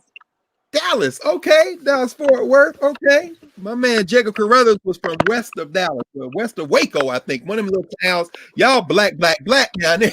Okay. Yeah, I would say this. You know, I've had a lot of what am I saying? Let me take I out, take the first person. We've all, I'm sure, had really heart-wrenching, soul-wrenching arguments, conversations, passionate arguments about voting and not voting. You got these 2 Senate seats still up for grabs in Georgia as the white nationalists line up to vote. There about this Biden-Harris ticket and national politics and federal elections. The general consensus that, you know, I think many people kind of organized around was this election was less about Biden-Harris and it was about trying to mute some of the forward thrust of open fascism in this country, represented by Trump, but Trump's the avatar for something else to the tune of 74 million who voted for him. And we're not out of the woods yet. In fact, the response to Biden-Harris is probably going to be more virulent, which gets to the point, I think, the heart of your question. Should we push them? Of course. There is no one strategy. I think we have to continue to organize. And after the new year, when we finally get to Anna Arnold Hedgeman, one of the reasons why, you know, she's been somebody in my mind a lot is because it's right. It's really not ideological. It's okay to, in fact, it's great to be right. It's great to be ideologically consistent and clear. But if that means that you've won a short-term argument and people don't have unemployment insurance, as Karen said, or are being evicted or, you know, arguing over pennies, then I'm not quite sure what that does for the person who is most in harm's way. So we had to do what we had to do initially to get us out of immediate harm's way. Now, so that's the should. Now, how do we do it? I think this isn't a question. I think we have to get out of the cycle of attempting to punish known quantities at the ballot box. I think, I mean, we've been talking for the last several weeks here about, you know, the possibilities of the Department of Education. We talked about people with your name. My friend and former colleague at Howard, Leslie Fenwick, the Dean Emeritus at the Howard School of Education, who came out of the Atlanta University Center, one of the good colleagues of my dear brother and ancestor, Asa Hilliard. Wasn't selected for the Secretary of Education. It looks like Biden is basically filling his cabinet on a demographic kind of balancing act, and which is what we expected. Now, are the policies of Biden-Harris administration going to be better than those of Trump-Pence or the White Nationalist Party? Absolutely. Is it going to be consistently better? No. Foreign policy is probably going to be damn near the same. In fact, it might be worse under Biden-Harris. So at that point, our work has to be, it seems to me, to force those who are engaged in not electoral politics as much as those who surround them. I'm thinking about folks like Karen and my friend Ajwa Batwe Asmawa, who pushes these elected officials not as a lobbyist as much, but as an organizer. And I think that organization work has to go from the outside in. I don't think it starts with the politicians and then the lobbyists that surround her or him, and then the people who get paid off of that and so forth and so on. It starts on the outside, and then that transformation can work its way in so that, that won't be overnight. There are going to be losses. We see, for example, finally, somebody like Marsha Fudge. Is it better that she will be at HHS than the fool who was there before, even though he's the same background, you know, Ben Carson? Hell yeah, it's going to be a lot better. Should she have been at a Department of Agriculture like people were pushing for? Yes. However, it's good that she's in the cabinet, and in her seat, you're probably going to see a more progressive person elected. If Nina Turner, who has declared that she's going to run, gets elected, and she's run before in that district to the state Senate in Ohio. If Nina Turner comes to Congress, for example, if that were to happen, you're going to see someone who will move from a progressive, which is what, you know, Congresswoman Fudge is, soon to be Secretary Fudge, to an even more progressive person. And then that's one more person there with Cori Bush, one more person there with Jamal Bowman, one more person there with Ocasio-Cortez and Ayanna Pressley and Ilhan Omar and others, Jared Paul, to begin to push. And finally, I'll say, there's some issues we're going to have to work out with regard to the Black Seminoles and those of African descent who have been treated unfairly and badly, by the way, by the so-called some of the so-called 5 civilized tribes as it relates to rights, land rights, benefit rights in Indian country. However, because Deb Haaland, like some other folks, co-signed on a bill which kind of abrogated their rights, and she's going to have to be pushed on that. But I do think that Joe Biden was going to pick somebody else to be the Secretary of the Interior, if all the reports are correct and what I'm hearing formally and informally. But Deb Haaland is going to be the Secretary of the Interior, a Native American, a First Nations woman. To go back to what Mike and we were talking about earlier about the question of Native Americans, the Bureau of Indian Affairs comes under the Department of the Interior. That happened, I think, because people from the outside in organized and said, nah, Joe, nah, Chief, nah, Scranton, nah, Delaware. This seat here, you put Deb Haaland in that seat. And I may be overstating the case, but if I am, I think only slightly. We have to keep the pressure up. We have to treat these people the way they need to be treated, like employees. We're not voting for celebrities. These are tools. Right. That's right. You said everything. So let me bring in Mr. Creed, which I'm curious about the origin of his name. Okay. Like I said, be ready. I think that's probably an African name. Is it? Because it means something else in English. Exactly. You know how Black folks do. How you doing, brother? Can y'all hear me? Yes. Yes, sir. I can hear you. Okay, my audio was kind of choppy. Sorry about that. That's okay. Yeah, we good, brother. Karen say she want to know where you get your name from. Third Ward. Oh yes, sir. That's my daddy's dad. His name is Oscar Cravon Rogers. So this is my papa's middle name. I love it. I love it. Third Ward. That's where is that where Jack Yates is? Yes, sir. George Floyd. That's the origin of Juneteenth in Houston, man. What's going on, brother? Y'all go back that far, huh? In Texas, in Houston? You said George Floyd? Your grandfather. Oh yes, sir. He mostly Jack Yates was in Third Ward and Phyllis Wheatley High Schools in Fifth Ward. So those are mainly the two Black schools in Houston, Texas. Yes, sir. My Jacob Carruthers went to Phyllis Wheatley. So yeah, man. Those are legendary names, Jack Yates and Phyllis Wheatley, brother. Yes, sir. What's going on, man? Not much. All right. It's a pleasure to be here. I'd like to thank y'all for welcoming me on the show. Oh no, man. We glad to be there. My niece and nephew and brother and sister-in-law mama down there in Houston.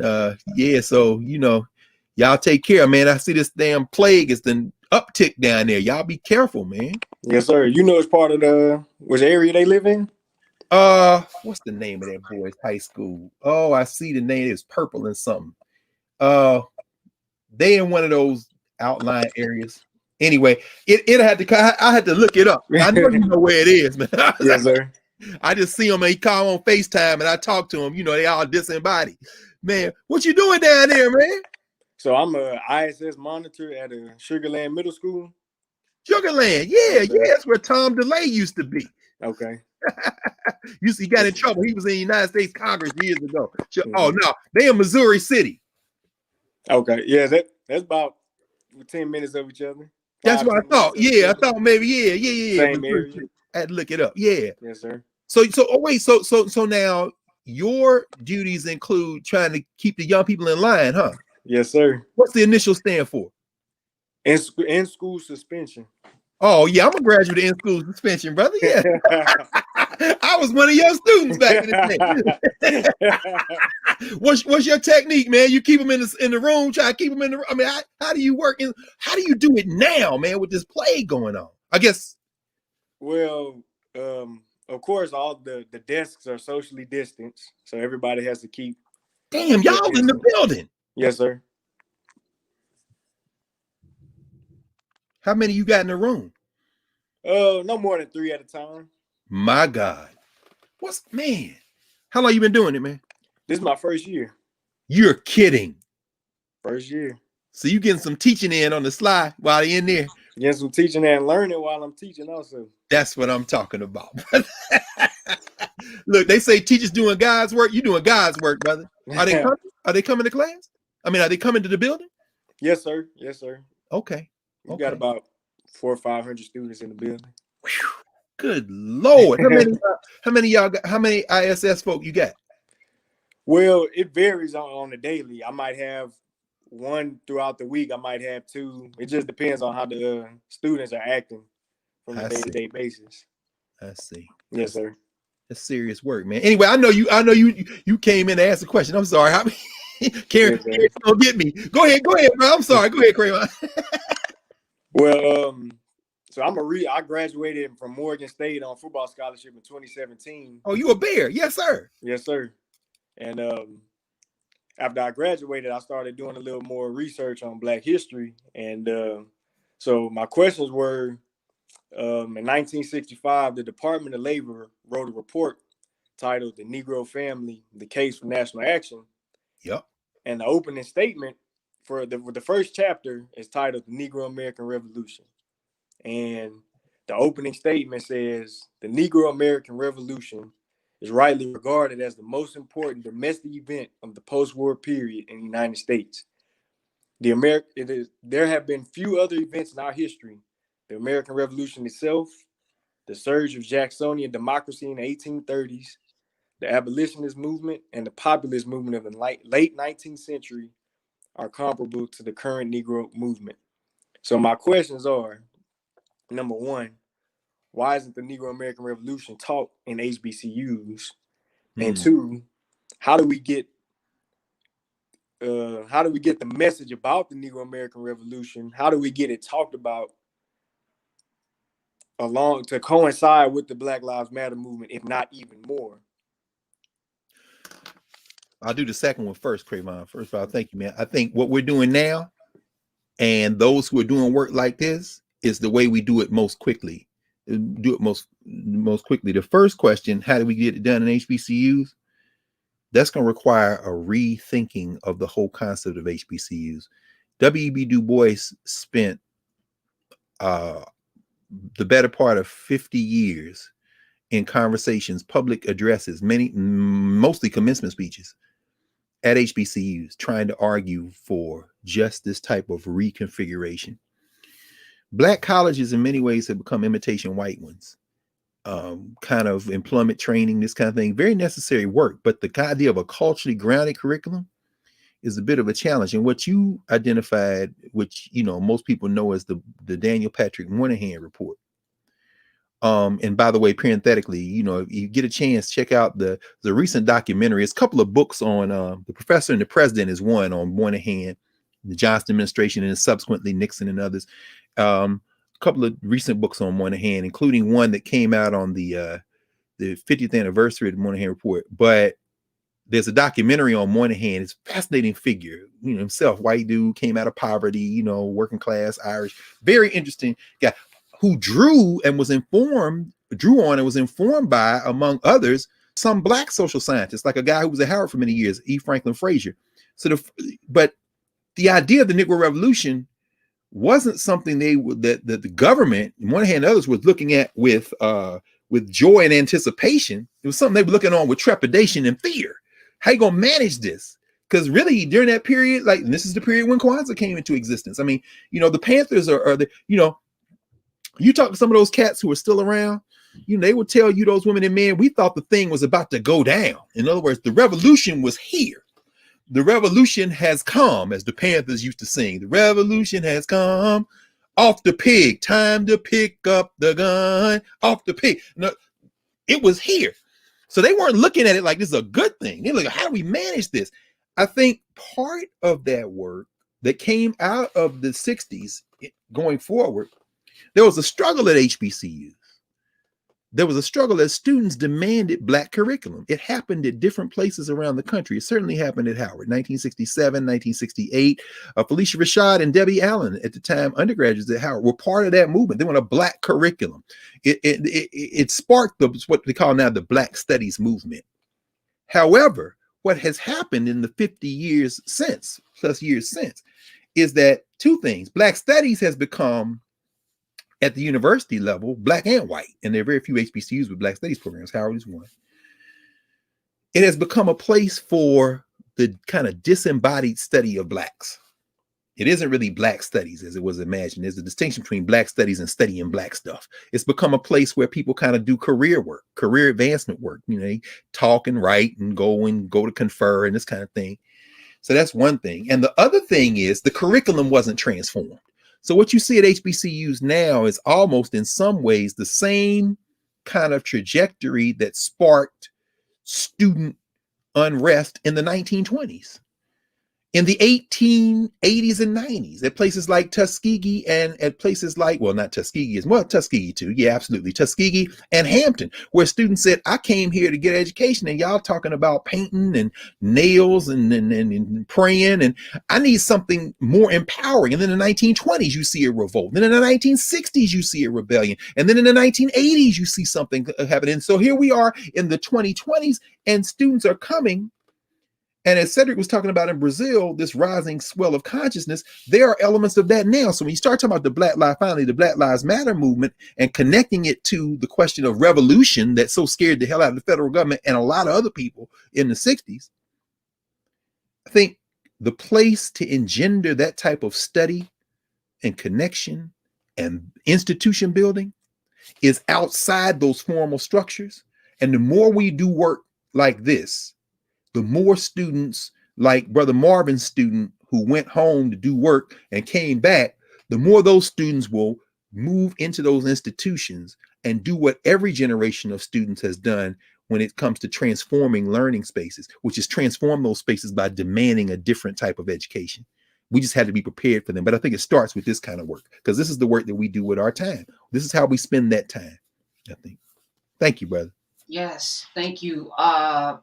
Well, yeah, this is the one class. I'm usually only doing 2 or 3 questions, but because it's the last one. Yeah, oh yeah, no question. We got a lot more in, and thank you again, Michael Harriot, for jumping in. Mike, man. It's crazy. Let's welcome Antoinette from Columbus, Ohio. Oh, it's my sister. Hey, bro. Hey, Karen, you got people think this is playing. This ain't playing. No, y'all know each other? Yes. From way back. Yes, the Baragani. Oh, and Dama Sante Baragani. No. During Kwanzaa, we don't say that. We say Umoja. All right. I'm gonna see y'all Friday. Hey, Antoinette, tell them about Tawee Village and the African Center. What's going on in Columbus? What y'all doing? Oh, bruh. Look, Sister Karen told me to make it brief. Yeah, that's true. Hey, I just want y'all to know, Columbus, Ohio is where all these people writing books now about Black revolutionaries. These are the Negroes that would bring Queen Mother of the Year to Columbus, Ohio for her birthday. So you can write about it or you can be about this sister right here. I love you so much. I'm sorry, sis. Go ahead. I know we got around. Go ahead. Okay, look. I had the indigo, but no. Please talk more on Freedom's Eve. I mean, because it needs to really be told, because right now we're going in the 158th year. And the Gucci Gullah community, the Gullah Geechee community in South Carolina in the 4 corridors, they are really trying to involve the young people. Yes. In carrying on that tradition. What's the sister's name? I just got all of her books. She's with the Gullah Geechee Nation. Right. Oh, I pick her name. Oh, I just got about 6 of her books a couple of months ago. She was at a anyway. Go ahead. Are you working with them? I'm trying to. I went to a Zoom conference they did this week. Oh, wonderful. So they are trying to, like I said, they're talking about the 4 corridors, which is what is it? Florida, South Carolina, North Carolina, and Georgia. Mm-hmm. So again, they want to bring this to the young people, but for me, it's a whole lot of older folks that don't know. So for me, how can we teach the young if the older don't know? Older people don't know. Well, why don't you talk about it a little bit? Me? Yeah. Okay. What I know is that the Freedom's Eve, our ancestors were in the praise houses, hiding in the woods, waiting to hear the stroke of midnight that they were free. This is December 31st, 1862. That's And right. that was only for the Confederate States. Right. And there's this one song, I wish I knew her name. It's a beautiful song. It's called Watchman. It's a call and response. Mm-hmm. In the Carolinas, how they practice it, especially with the Geechee Gullah, is they start at 11:45. Come on now. And there's generally a man who sings the song, Watchman, Watchman, can you tell me what time of the night it is? And he'll come back and say like 10 minutes to 12. You know, so they're doing it like either every 5 minutes, every 10 minutes. And Mother Emanuel's church, they do it in the dark. Oh, no question. With a ladder. Come on now. Look, and brother, they in all four corners, north, south, east, and west. Come on now. You talking about Mother Emanuel in South Carolina. Right, where they had the massacre. That's right. Where Brother Said got married. We poured a lot of the mother church of the AME. And in fact, the second bishop of the AME church is buried in Philly in part because they banned Morris Brown and them Negroes from coming back to South Carolina after that rebellion. That's right. Oh my goodness. No, but it's for me, most people don't know why we celebrate Watch Night. That Watch Night part, that's from the white folks. Mm-hmm. For us, we are there because the ancestors were praying, because it was sketchy on whether Lincoln was going to sign or not. You got Lerone Bennett said when he signed, his hand was shaking the whole time. Yeah, he writes that in his book Forced into Glory. Lerone said his hand was shaking. Amen. Well, you know, Tony, I would say that the question of Freedom's Eve, as we were talking about, you know, it's interesting, isn't it? Because you know this from years of doing Kwanzaa. You know, one of the things, in fact, the first Kwanzaa that they had in '66, you know, they stayed past midnight because, of course, the 7th day of Kwanzaa is the 1st of January, Imani, right? So they went past midnight and then stayed up all night partying. And I don't know when you were a little girl. I know when we were children, my mother, Catherine Carr, on the 31st December, we were at Cane Avenue Missionary Baptist Church. Yep. Every year. And then, and of course, they would have all kind of food. They would have all kind, and we would be in there praying, everybody testifying, and then midnight we do the prayer, and then the rest of the night we fellowshipping. Yep. But it took me being an adult, and all those nights we would be there in the storefront on East Livingston, standing at the African Center for Study and Worship. Shout out Mariba Kelsey, Mama Nandi, Rita Romani, and all them. Being there, it took me being an adult to begin to learn of what you're talking about, which is, particularly in the North, those churches like the mother church of the AME, of course, which is Bethel in Philly, the AME Zion Church, and some of who was Harry Tubman's church in New York, places like Baltimore.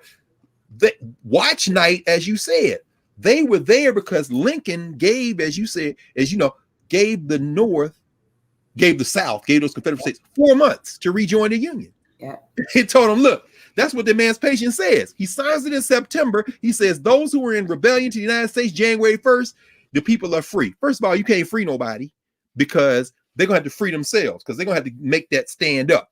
So, but second of all, places like Maryland, which were not in rebellion, my home state of Tennessee, which were not in rebellion, that had Africans enslaved, Delaware, where Richard and Sarah Allen escaped to get to Philly, those states, as you said, were not covered by the Emancipation. But so Africans there had to wait on the end of the Civil War and the 15th Amendment. The 13th Amendment. Those watch nights in those places where Africans were not legally enslaved kind of set the template. And in the South, whether it be the hush harbors where word had spread. Now, Mike, this goes back to the very beginning. We were talking, Karen. I know we're coming to an end, but when Mike Harriet was talking, Mike's people are South Carolinians. The history of South Carolina.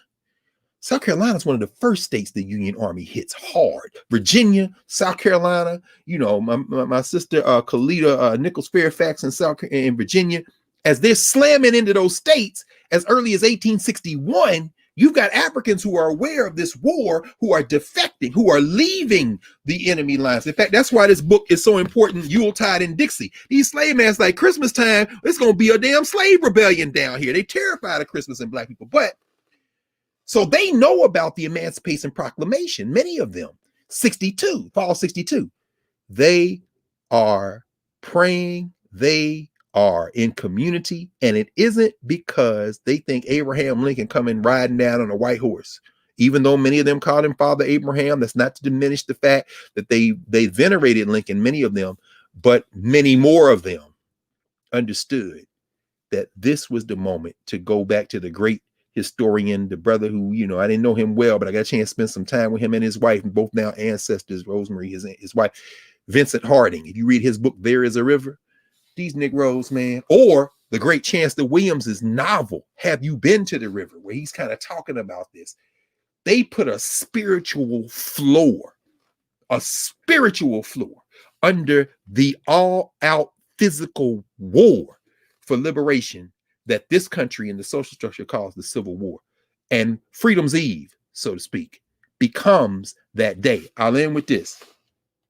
January 1st, that's why January 1st became known around the country as Emancipation Day. It was a brother from Georgia named Silas X. Floyd. I was just telling the Freedom School students about Silas Floyd.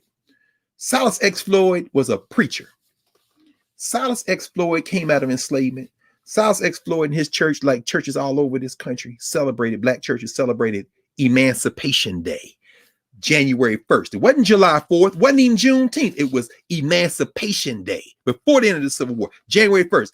And Silas X. Floyd once famously said, "May God forget my people if we forget this day." So, Tony, when you talk about Freedom's Eve and somebody say, "I didn't know what that was," Silas X. Floyd, that ancestor, is smiling because for a minute there we forgot. And there's no accident that January 1st, Emancipation Day, is also January 1st, Imani, faith, the last day of Kwanzaa. And you sewed it up with a nice bow. Listen, I think that's the perfect place to end. Let me thank all of the people who came in to ask a question. Everybody that's in this room, hit the thumbs up button, which will not be an issue really soon. We won't care about algorithms. We won't care about clicks. We won't care about likes. Yes. We're just going to be caring about this work. And I just want to thank you, Dr. Carr. Thank you, Professor Hunter. I got to shout out my people. I don't wear this shirt a lot. What is that? This is the last day of the year. This is my Comedic Institute. They don't just give these out. You can't buy one of these. Yeah, you want to know where they get their sweatshirts. I'm like, years of collection. You can't buy these. No, I ain't got to wear dashikis and slacks. I ain't had hard shoes on in 7 months. So I could just go wear the stuff I would normally wear. So, thank Karen. I want this is the end of the year. And on behalf, not just of me, but of everybody, all the people who are emailing, all the people who are watching, thank you, sis, because, you know, this is something we're doing together. We're all in. Today was another step in it, but this came out of your mind. This started with hold on for a minute. You know what? All right, I'm going to record this. And here we are. So thank you, sis. Thank you for your genius, your creative spirit, your drive, your determination to help free us and all the ancestors that flow through your veins and empty out into bringing us together. This is what it looks like, and I'm grateful for you. I know we are. I mean, I see the possibilities. Every day I get up and I know, we are already there. We just need to step into it. So we just need the spaces to step into it. And for everybody that is creating spaces, step into it. There's no competition. This notion that, Tim Reed is doing a platform. And I'm like, oh, that's just like what I'm doing. And I want to celebrate his platform and support it. No question. Because we have the capacity. We come from abundance as we talk about the harvest. Claim we are people of abundance. Yes. We come from lack. So let's stop having the lack mentality that if somebody else is doing it, somehow that's competition. No, that's celebration. That somebody is doing it, let's support, because it's a big world and we all can eat because we come from abundance. So as we head into this new year, let's remind ourselves who we are, where we came from, and that we are already free. Now let's get busy. Ooh, I I'm love gonna let that resonate. I love you. Thank you. I needed to hear. I'm gonna let that resonate the rest of the day. All right. Bye, everybody. Happy New Year. Happy New Year.